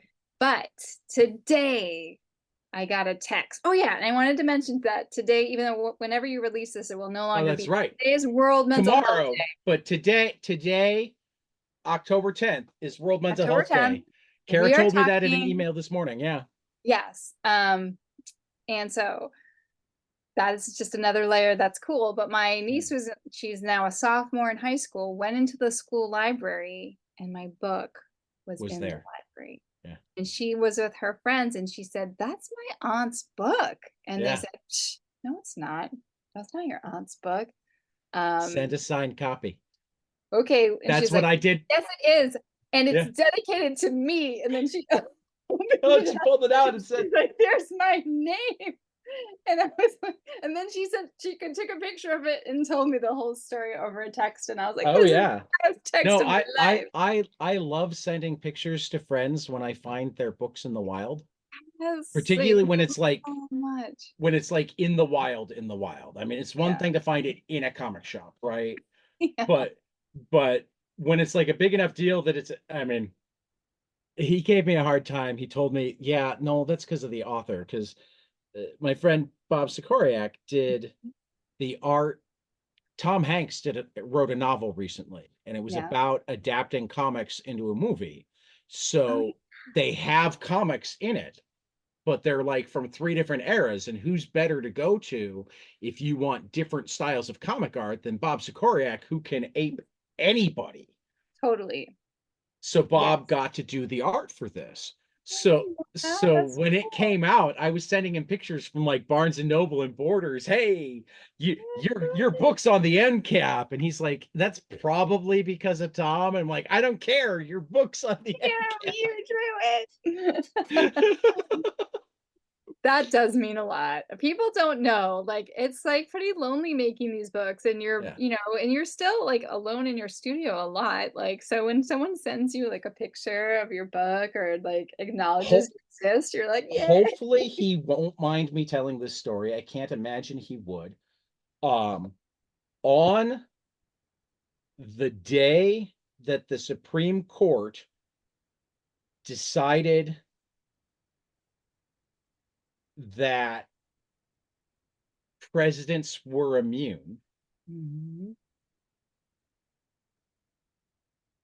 my wife could tell that I didn't want to get out of bed. So she Yeah. planned a trip to, she's like, "I found a couple of comic shops in Kenosha. We'll Mm. have lunch. Just got to get out of bed." Oh, So we she went did out it. there and then we wound up at Barnes and Noble, and I found March Mhm. faced out. You know, Mhm. they had enough copies that was faced, not in the comics, Really? in the world or in the US history section. Oh, cool. That's great. And I was so psyched that it was considered a US history book Yeah, it totally is. rather than just a graphic novel, Mm-hmm. that I immediately snapped a picture and sent it to Andrew and Nate. Oh. And like 5 minutes later, I got a message back from Andrew going, "Thank you so much. I needed this today." Yeah, it's just a hard day. Yeah. I'm like, Yeah. "Yep." Me too. That's why we had to share. Yeah. Oh, that's a good one. But I was at the library, and I'm friendly to friends with Sarah Gailey, and I saw that like her Echo Wife, one of her prose novels, was like in the librarian's pick section. So I'm like, I Look had to at that. snap the picture and say, hey, look The at this strangers we don't library. know picked it. Right. Amazing. Well, and I'd already read another one of her books with one of my students who just needed a book to read and wound up loving it. So, I mean, Oh, that's it's one of the best things about being a teacher and getting to know creators is that when I share things with a student, I can then share it with the creator or vice versa. I uh, that is cool. Another fun story to tell, and I don't even remember this specific. I was helping a student put together a paper on, I think, the causes of World War II, maybe the results of World War II, something involving international relations Hmm. on the day that I talked to Spencer Ackerman. So it happened to come up when I was talking to him, and he's like, that's a brilliant observation. Oh, So I told her the next day, and first she didn't know who it was. And like, I'm like, well, he won a Pulitzer Prize, and she didn't know what that was, but her teacher did, and she's like, it's a really, really big deal. So as soon as like she gets, oh, he's an intelligence reporter, he deals with, she's like, so are there aliens? What? She's are like, well, there? if he knows about the intelligence community, he should know. Are there aliens? There And totally I'm are. like, I don't know. She's like, well, you should ask him. And I'm like, I mean, that feels like something my friend from the CIA would know better, or my cousin from NASA. She's like, well, ask all of them. But also, like, Gonna work. you don't know people that are from all of those places. So I ask Spencer, and I send a message to Tom King, who's Mhm. retired CIA, and my cousin Tracy spent 10 years at NASA Mission Control. So it's and all of them responded within like an hour or so to say, Oh, so wow. Spencer's like, yeah, I didn't really deal with that, but I guess it wouldn't surprise me. Tom's like, I'm not at liberty to say. Ooh, that's a yes. And Tracy gave like the really scientific answer about how there's a really good chance that somewhere in the universe at some point in time there was other life, but whether or not that life is happening simultaneous to our life is actually not that life. I mean, because if you think about it, life on Earth has only been here for like the last 10 minutes. Yeah, that's true. I think about I mean, if you I mean, what's the cosmos thing? If you use the calendar to there's been life on Earth since like December 30th at 11 o'clock. So, yes, it's a huge galaxy. yeah, So there's probably been life on other places, but for it all to have been in the last 2 minutes rather than a year from now or four right. years ago. Yeah.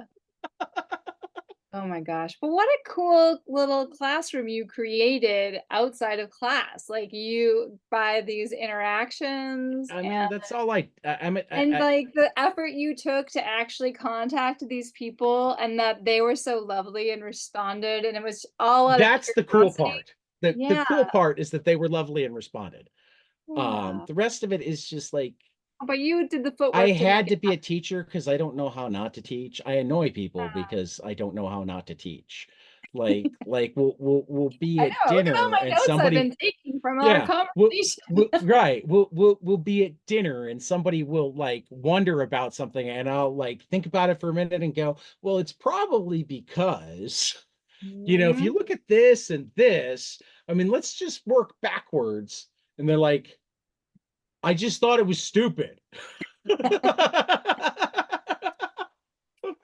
I'm like, yeah, but you asked why they would do it. Like, we're getting to the bottom of this. I don't care if you I'm the want to guy know. that like thinks about why traffic patterns exist when I'm stuck in traffic. Yeah. That's a healthy way to think rather than just swearing and yelling at everybody. I'm sitting there going, why is there traffic now rather than this time of day? Okay, it's because of this, and how could Yeah, we alleviate there it? is a reason. Yeah, there almost always is. Yeah. You know, drives my wife up the wall Can I sometimes. ask you a question? Have you Sure. ever had something happen or like you look back at your younger self and you were really like confused by something or you got something totally wrong and then you realize it like 20 years later or 30 years later like oh All the time. yeah. Particularly when I was raising my children. I spent a lot of time on the phone apologizing to my parents while I was raising my children.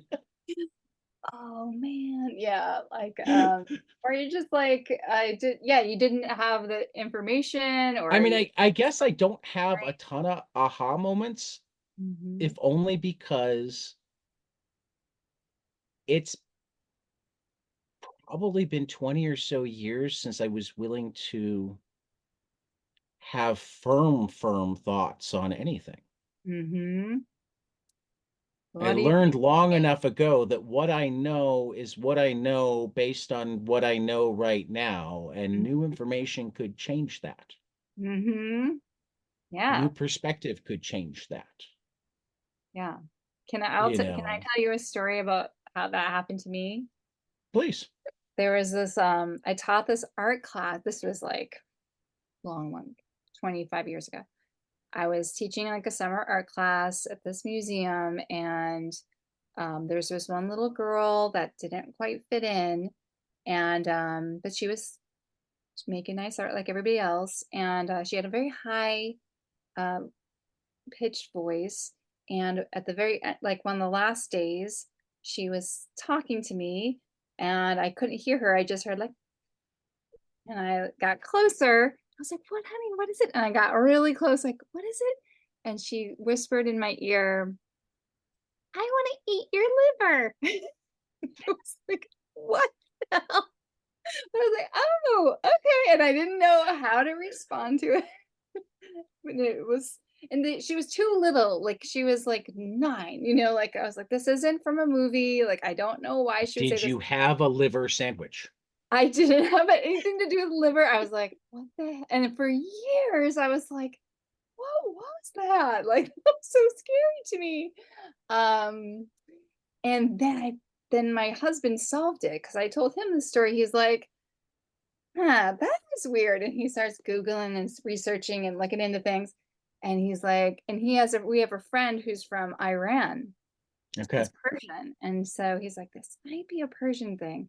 And so we call him up. His name's Mesbah. And we're like, when someone says, I want to eat your liver, he's like, oh, yeah, that's a term of endearment. But it's like, it's a bad translation of something that we say. We say stuff like that all the time. I want to eat you up. I want to eat you. And I was like, oh, she was being really, he's like, yeah, it's a loving thing to say. And I'm like, Right. oh, she's being nice to me. Well, and But it's that is a perfect scary. example because like one of the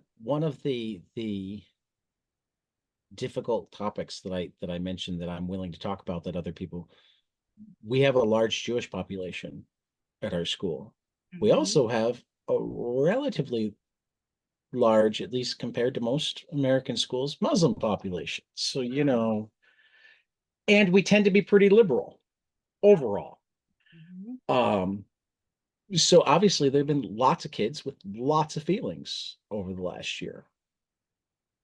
Um, and I was having a conversation with one that's talked to me the most over the last year, and they asked me,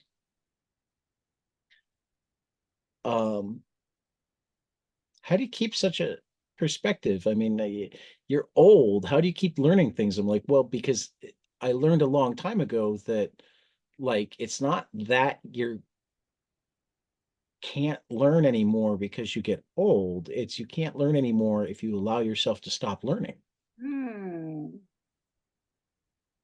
got to keep working the muscles. Yeah. So I don't think I ever know enough about something, Yeah.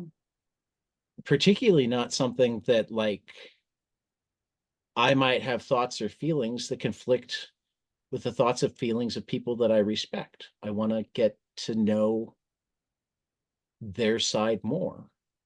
Yeah. I mean, I'll be the first to tell you that like I spent most of my life where Israel Palestine was the one major political issue that I avoided learning about at all. I Oh, just didn't have the energy. yeah. Yes. There's so many other things that like I knew that I needed to know either to make certain I voted for what I needed or Yeah. to influence people to vote for what they needed. And this was a global conflict that was not likely to ever really hit our shores. And, Yeah. so I had the shape of a thought, Hmm. you know, and it wasn't completely off from where I am now because I didn't think that the way the Palestinians were being treated was great. I didn't think it was going to lead to good outcomes. Yeah. But I also, have a lot of empathy for the Israelis, Yeah. you know. Um, but then you start learning about it, and it's like, I know. you're really testing my empathy sometimes. I mean, I still have really similar feelings about the Palestinians, which is, they've got a lot of bad actors, but they also, where are they supposed to go? Countries Yeah. around them don't want them either. Yeah. There's like a whole city in Jordan that they're not allowed to be citizens. They're not really allowed. They've been a refugee city for like 70 years. Yeah. Oh, it's awful. It's so crazy. um, but yeah, so I'm always I don't know. I mean, here I am thinking out loud here because, as I realize I think one of the reasons I avoided it for so long is I was afraid that I was going to get where I am now, which is on one side where it's at is completely unacceptable. But I don't know if I have hope for a better solution. Yeah. When the kid that asked you, like, how are you able to have an open mind? What, where was that kid coming from? Um, that kid definitely comes from a family that has very strong opinions, and that kid kind of shares them, but also is a thinker. Mhm. Does that make sense? Yeah. So he's I don't want to thinks get into about too you, much like, that might be identifiable, but yeah. yeah, that's true. We don't know. Um, at It's least not. not right now with that. That's where I draw the line.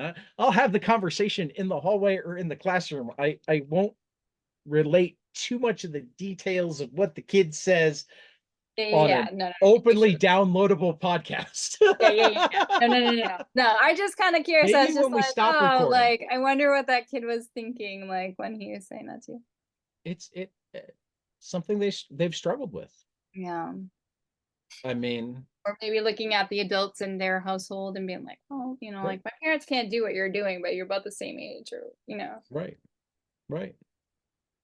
Um, but yeah, no, I mean and this is why I've always wanted to be an educator, because this is what education should be. Education isn't about learning things. It's about learning how to learn. Hmm. It's about fostering inquisitiveness, or at least it should be. Good Yeah. education should be way less about what you learn than how you learn it. Yeah.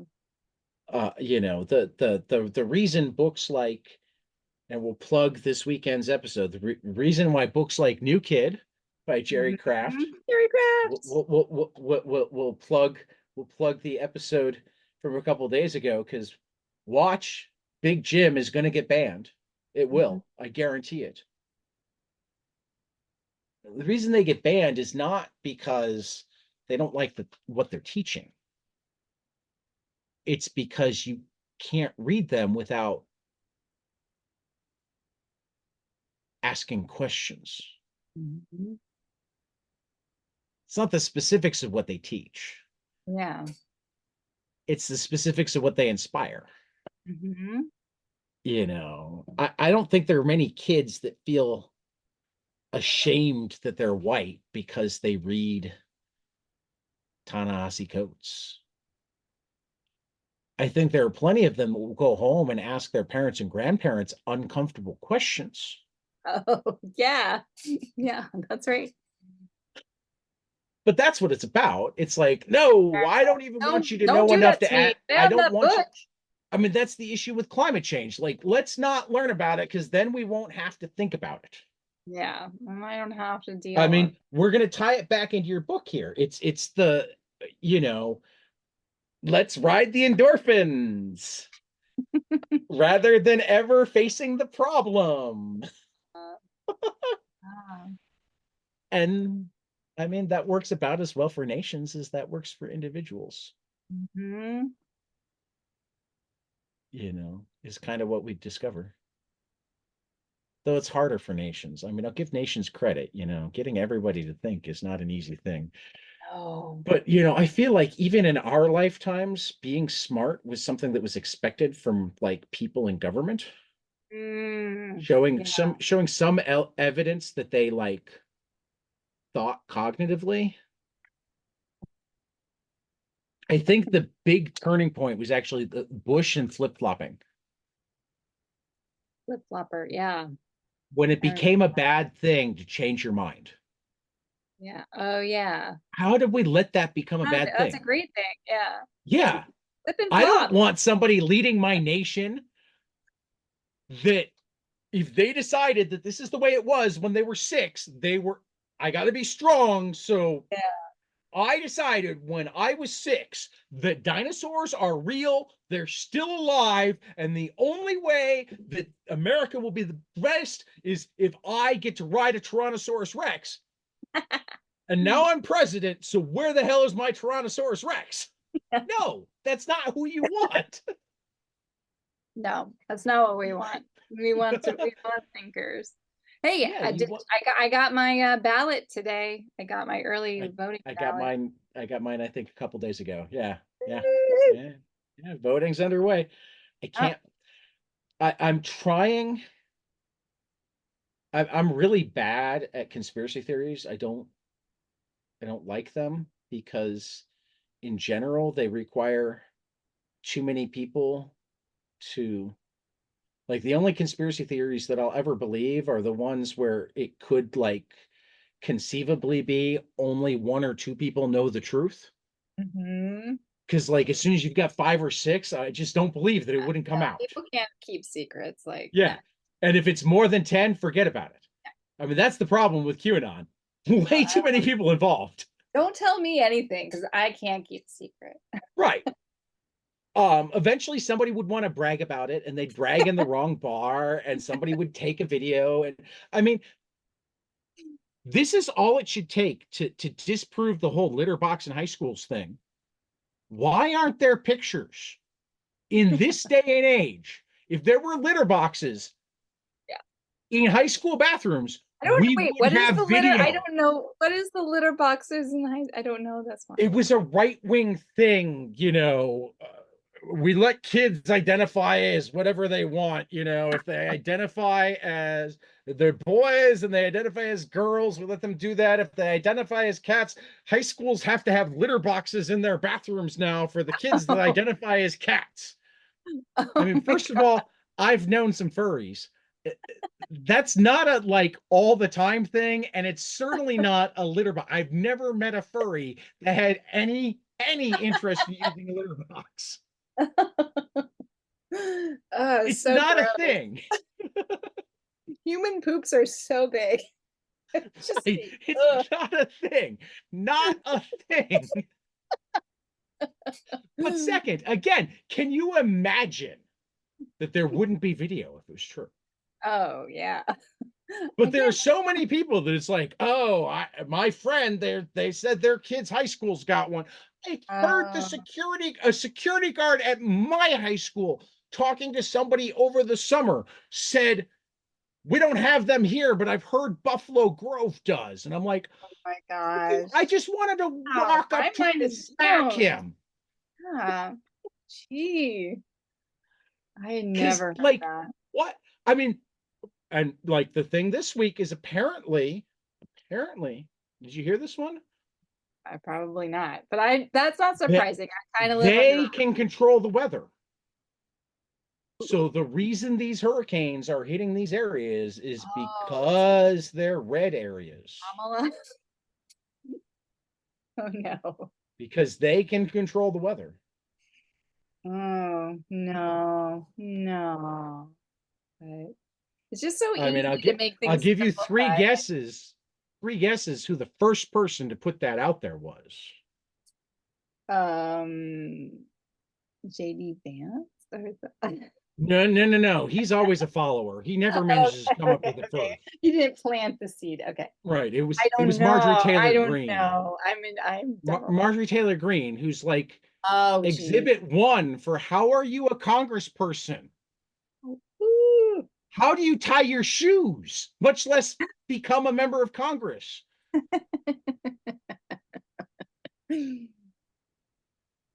I know. um, What a time we live in for telling crazy stories that catch on and people believing it. you got to say something about the fact that they've gone so nuts that they have Republicans all over the place refuting their stories now. The governor of Ohio saying, no, nobody is eating cats.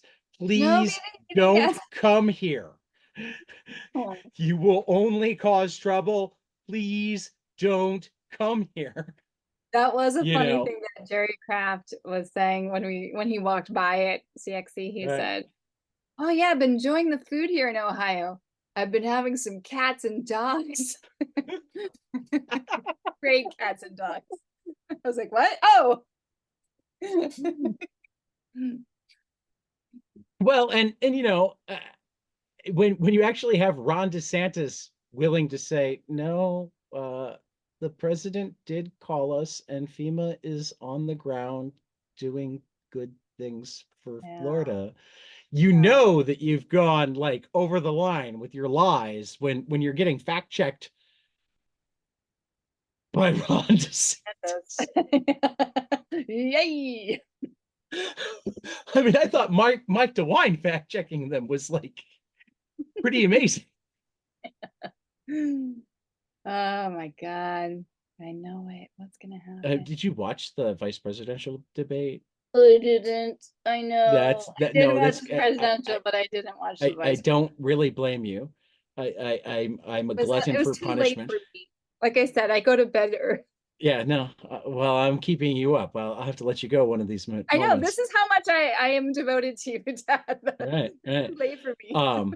No, it's very telling that like there was a moment where JD Vance responded with, "I thought the rules were we weren't fact checking." The rules were we weren't fact checking. What?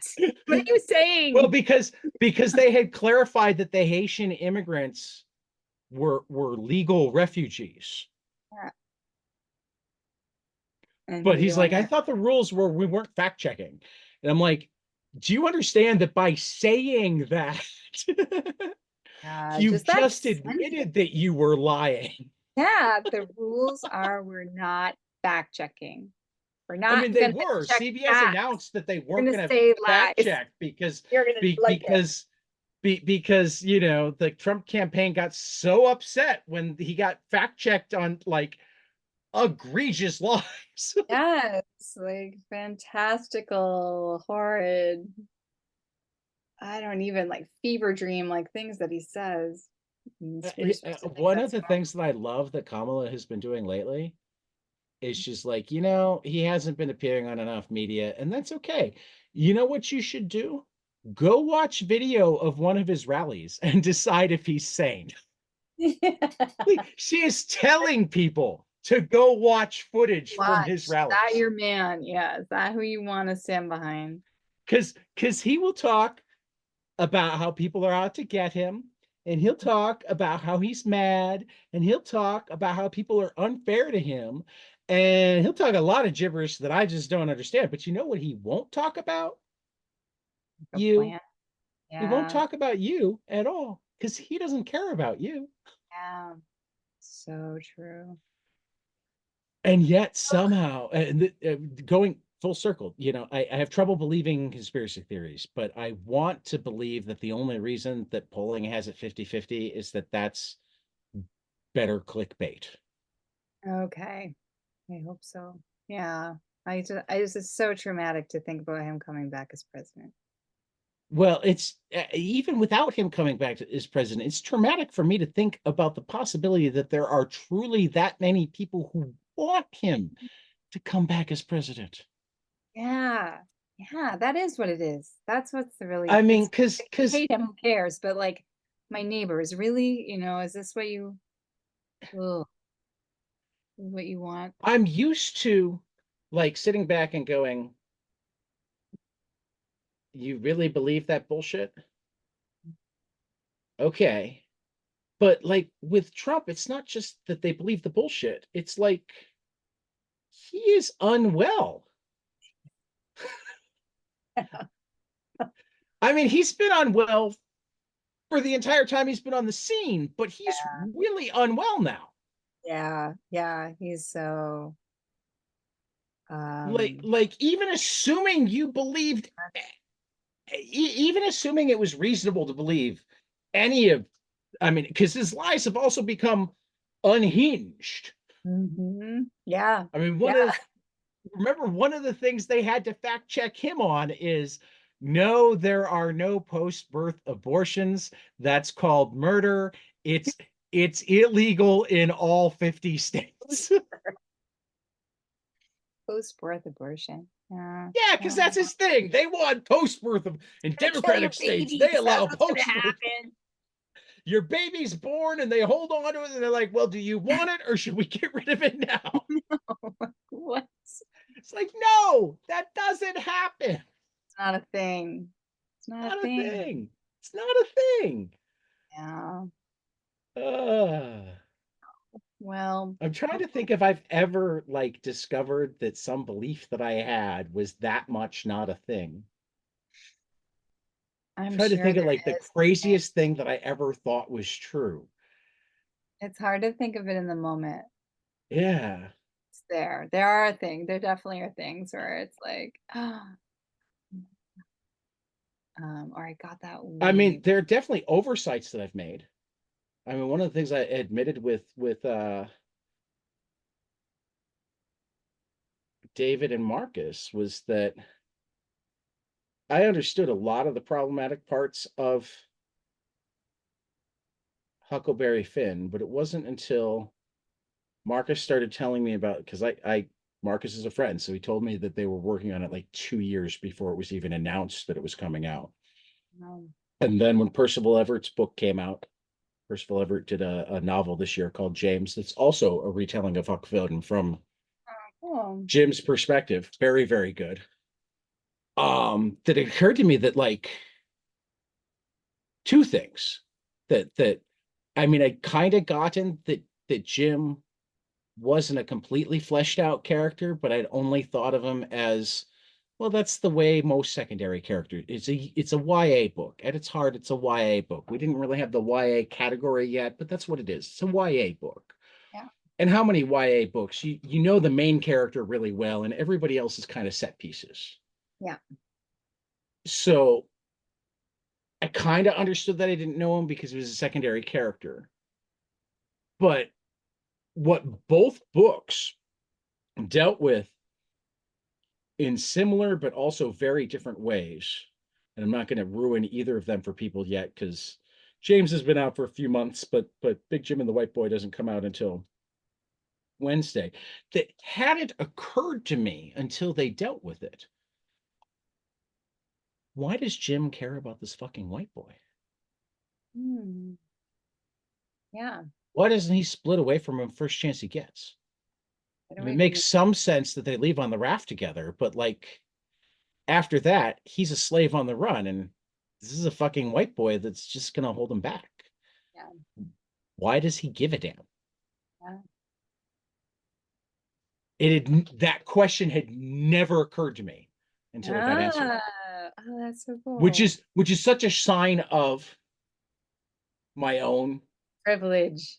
white male privilege. Most you should care about me. You know, it's one of the reasons that I love reading things from any other perspective. That's so good. Yeah, that's so, so good. Oh, Any I'm other excited to perspective at get this that point. book when it comes out. Next Tuesday. It's right around the corner. Boy, Right around the see, this corner. is paying off. I'm on the inside track now. Yeah. Thanks to Dad. I've got mine pre-ordered. Actually, you're out east. Um, how far from Hartford are you? For Connecticut. Maybe a couple hours.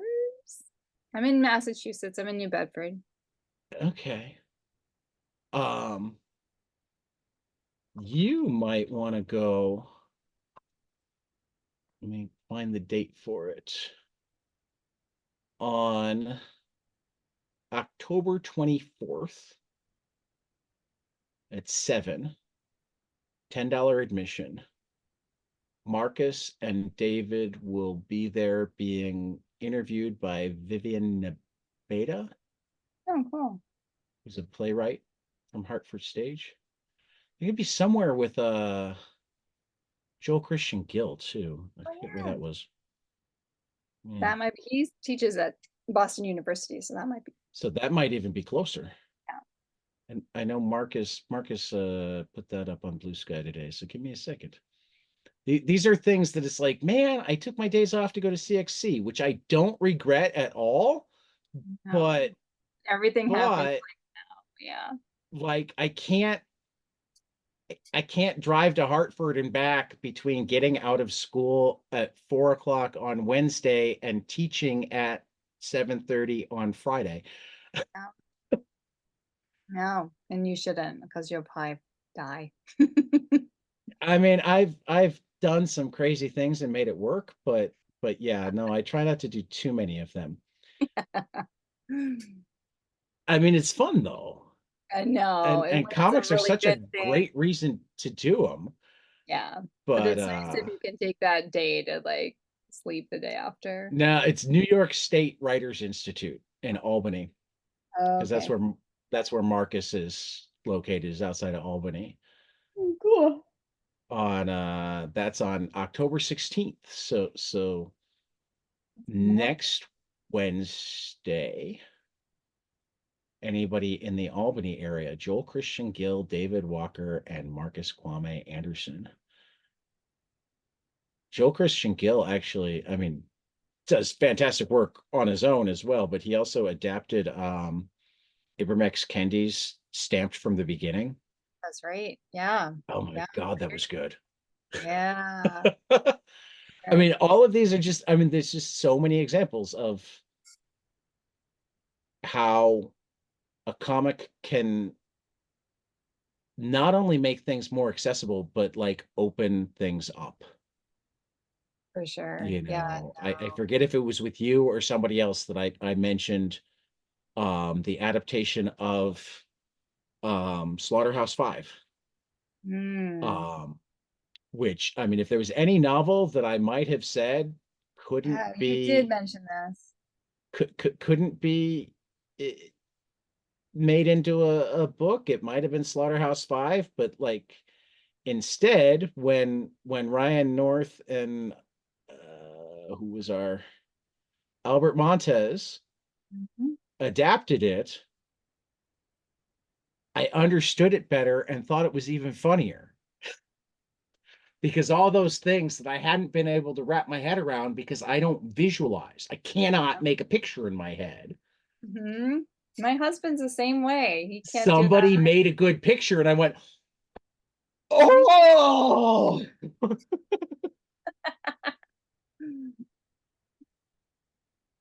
I get it now. I I needed thought I got it then, but I get it now. that. That's cool. I love that. Um, which I mean, just more examples that we need more comics, We need many more more comics comics. for everything. But before I ask you your final question that you've had time to think about, because I have to teach in the morning, you quit Okay. teaching, so I don't know why you have trouble staying No, up. Why I did you just become a night owl sleepy. again? I'm a morning person. Who would want to be a morning person by choice? But I know. I did want to show you this. Not only is 10 Million Year Picnic, yes, it's a Ray Bradbury story, it is Right. the name of a fantagraphic collection of Will Elder EC stories, Oh. including an adaptation of the Million Year Picnic.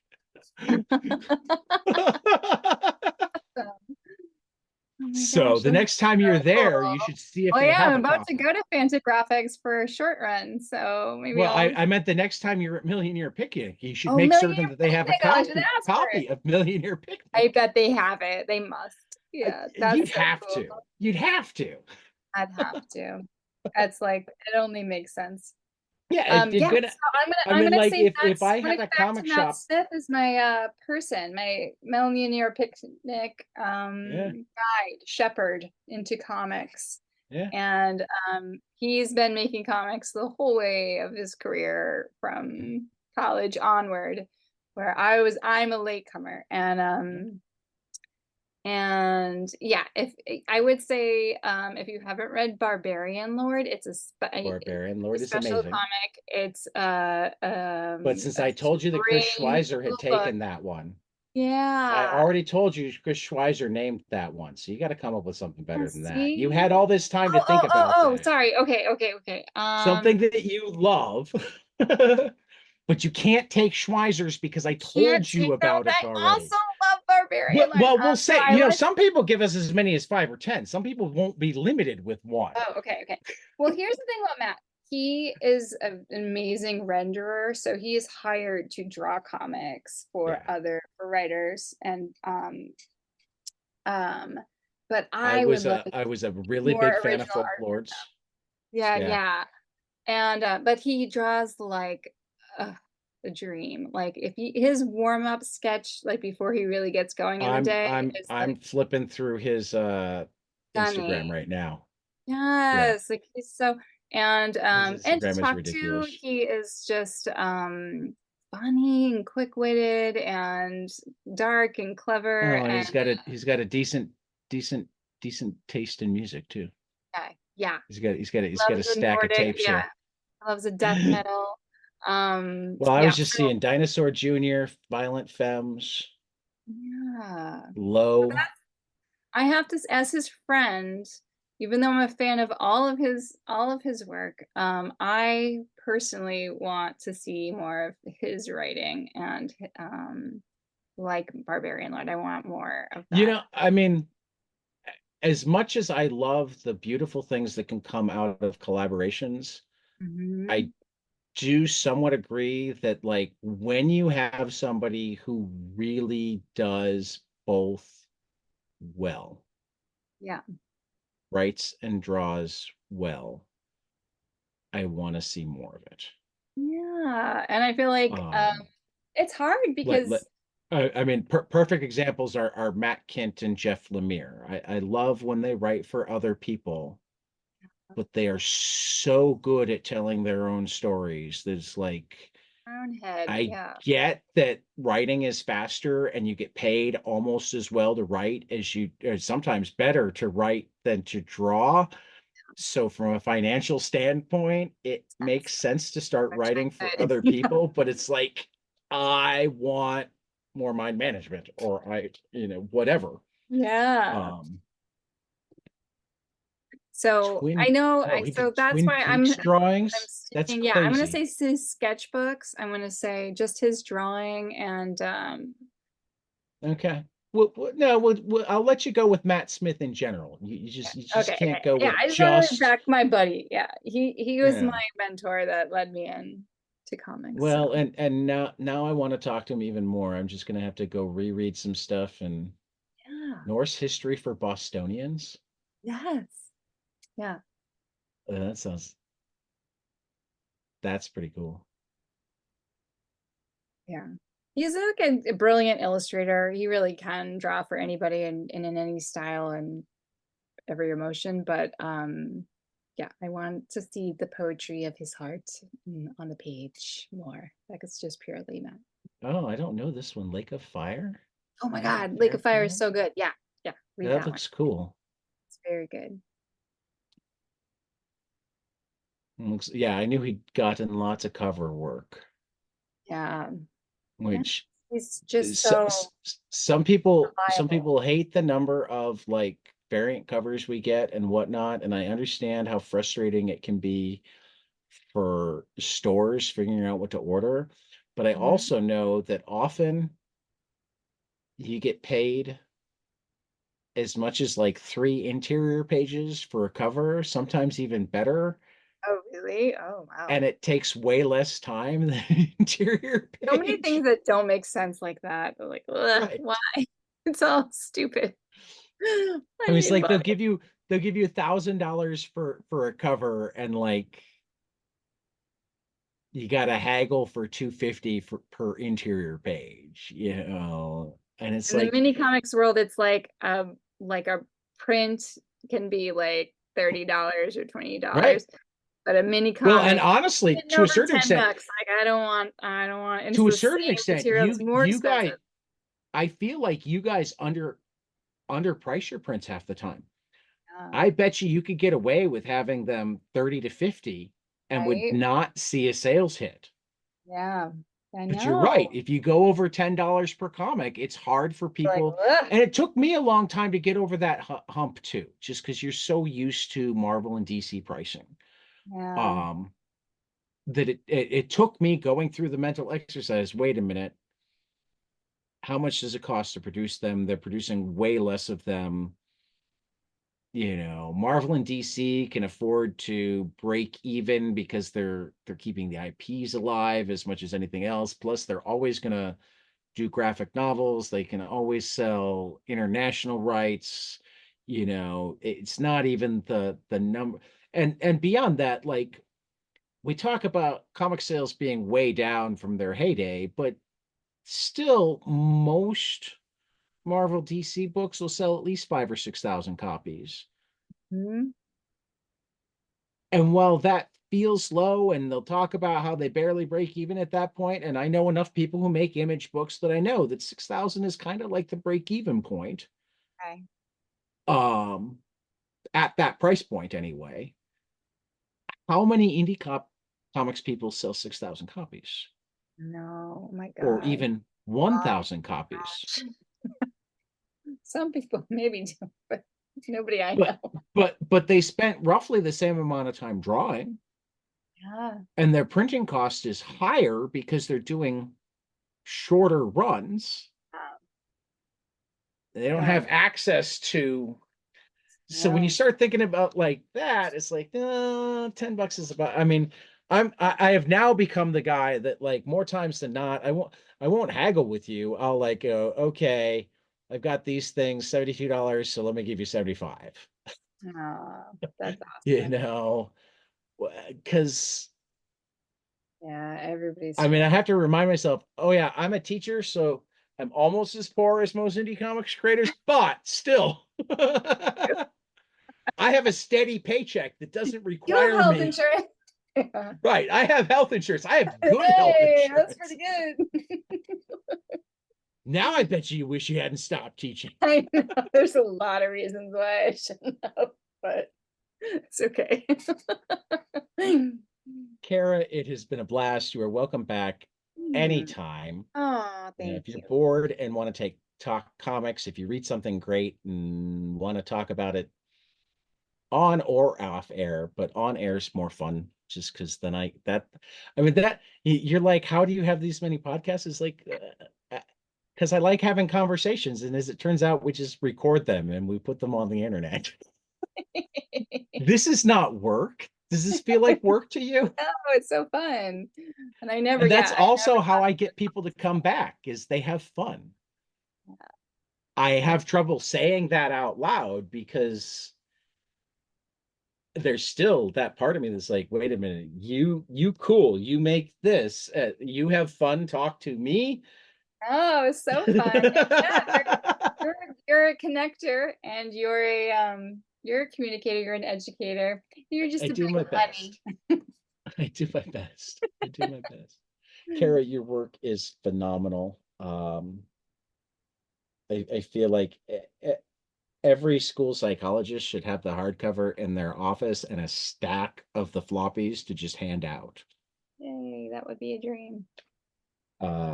So like the next time you're talking to anybody at the publisher, tell them that that's how they should be marketing it. They should just Oh, like send out flyers to every school, one copy for this much, but if you want one for each of your school psychologists, we'll knock great. 20% off. Yeah, really good idea. Because it, the thing that we haven't really talked about, just because we fell right in, um, is this stuff's hard to talk about. Yeah, yeah. How It's many easier to people, draw than it is to no, talk. but how many people are in pain for way longer than they should be because So to talk about it is so scary. yeah. So anything that can serve as that icebreaker, anything that can make somebody feel less alone, less weirdly unique. We Mhm. want all kids to feel unique, but we don't want them to feel unique because they think they're the only one that's horrified by rats carrying poison needles. It's gonna be a thing. Next time I can afford a commission, I'm going to ask for that. I know. I know. Looking back, I was like, oh, I just wrote a bunch of things. Like, well, you just Actually, have I to, I think did I make you think you make a have picture. your next print.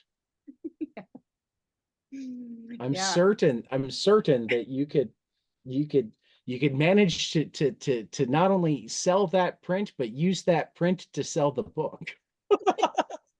Rats carrying needles right here. Rats carrying poison needles. You got to have like the big skull and Poisonous needles. crossbones. They're deadly. The needles, they don't just prick you. You're gonna die. Like it's not just ouch. It's not just a needle. There's cyanide in it mixed with And it's not gonna be fentanyl and fast. ricin. Just slow down. Right. But it's irreversible.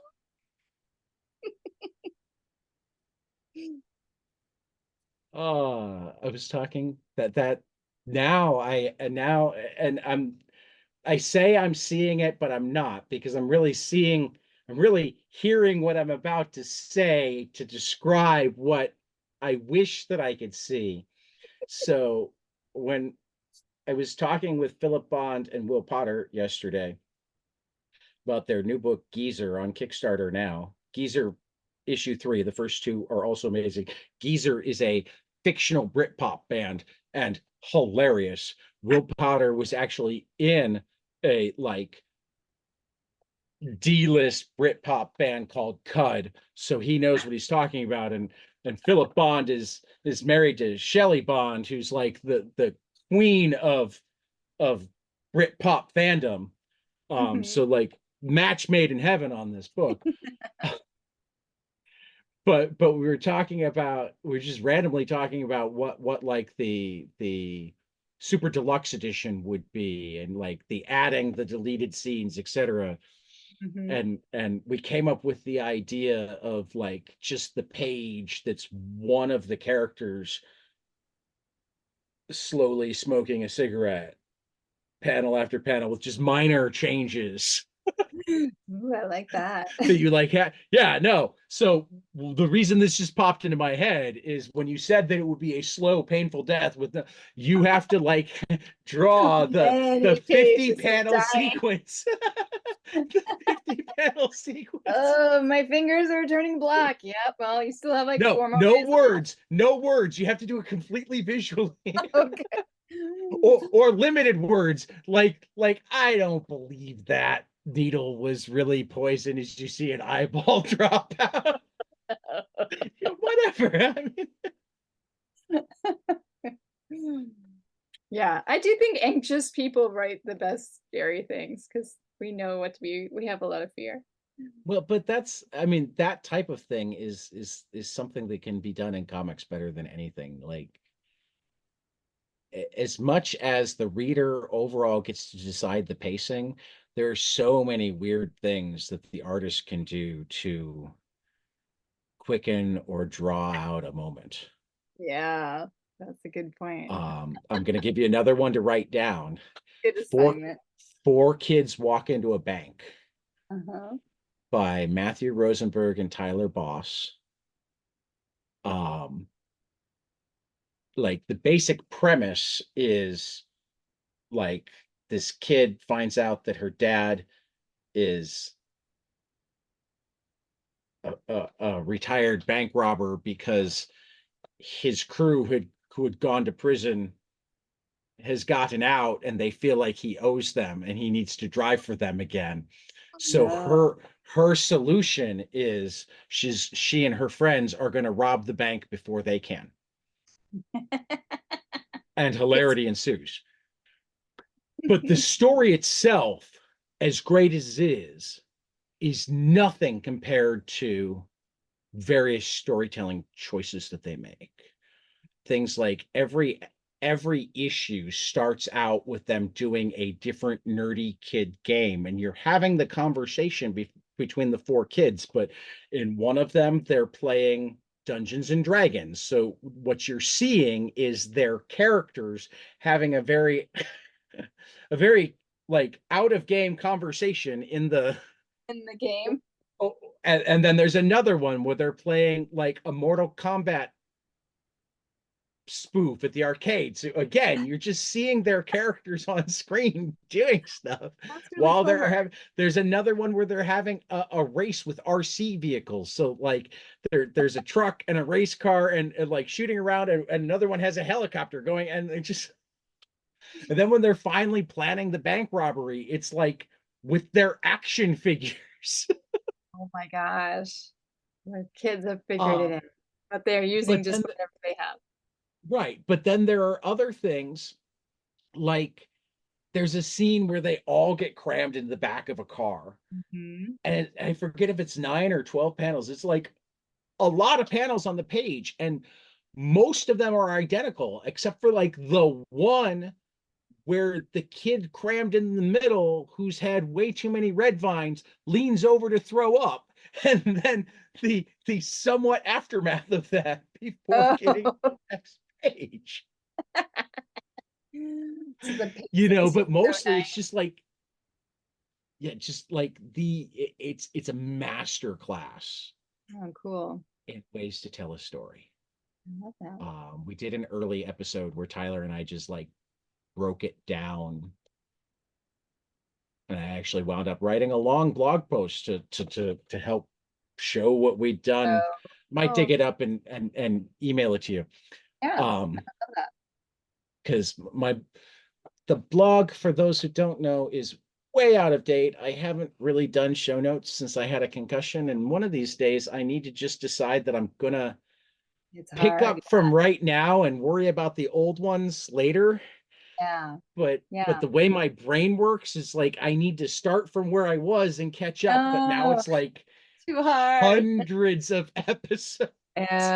No, just let there be that little space, and that's fine. I mean, eventually I would like to go back and have something for all of them, but I keep trying to convince myself that what I can do is like put a thing that says, yes, we fell off for all of this time. I will fill them in as we go, and then start getting back on the horse and doing episodes as they come out. And like Yeah, as I have because when they're time, do fresh too, like you probably have more to say. Yeah. Maybe actually take notes. I mean, I'm not always good at that. Though That's impressive that you Zoom, were doing yeah. I mean, some of them better than others. Interviews tended to be a lot of, I talked to this person, here's their book. that. Mm. But the show notes, we put together a show rundown, so like I can just copy and paste that, and then yeah. But now we're babbling about inside baseball, so I'm going to take us out, and then we can babble off the air for a minute or two. Um, for Cara Bean, this has been 22 panels. Pick up her book, Here I Am Me, an illustrated guide to mental health, wherever finer comics are sold. Certainly wherever books are sold, they should be able to order it. Cara, it's been absolutely delightful. And we will see everybody after the next page. Hey guys, this is Tyler from 22 Panels. I'm here to tell you all about our Patreon.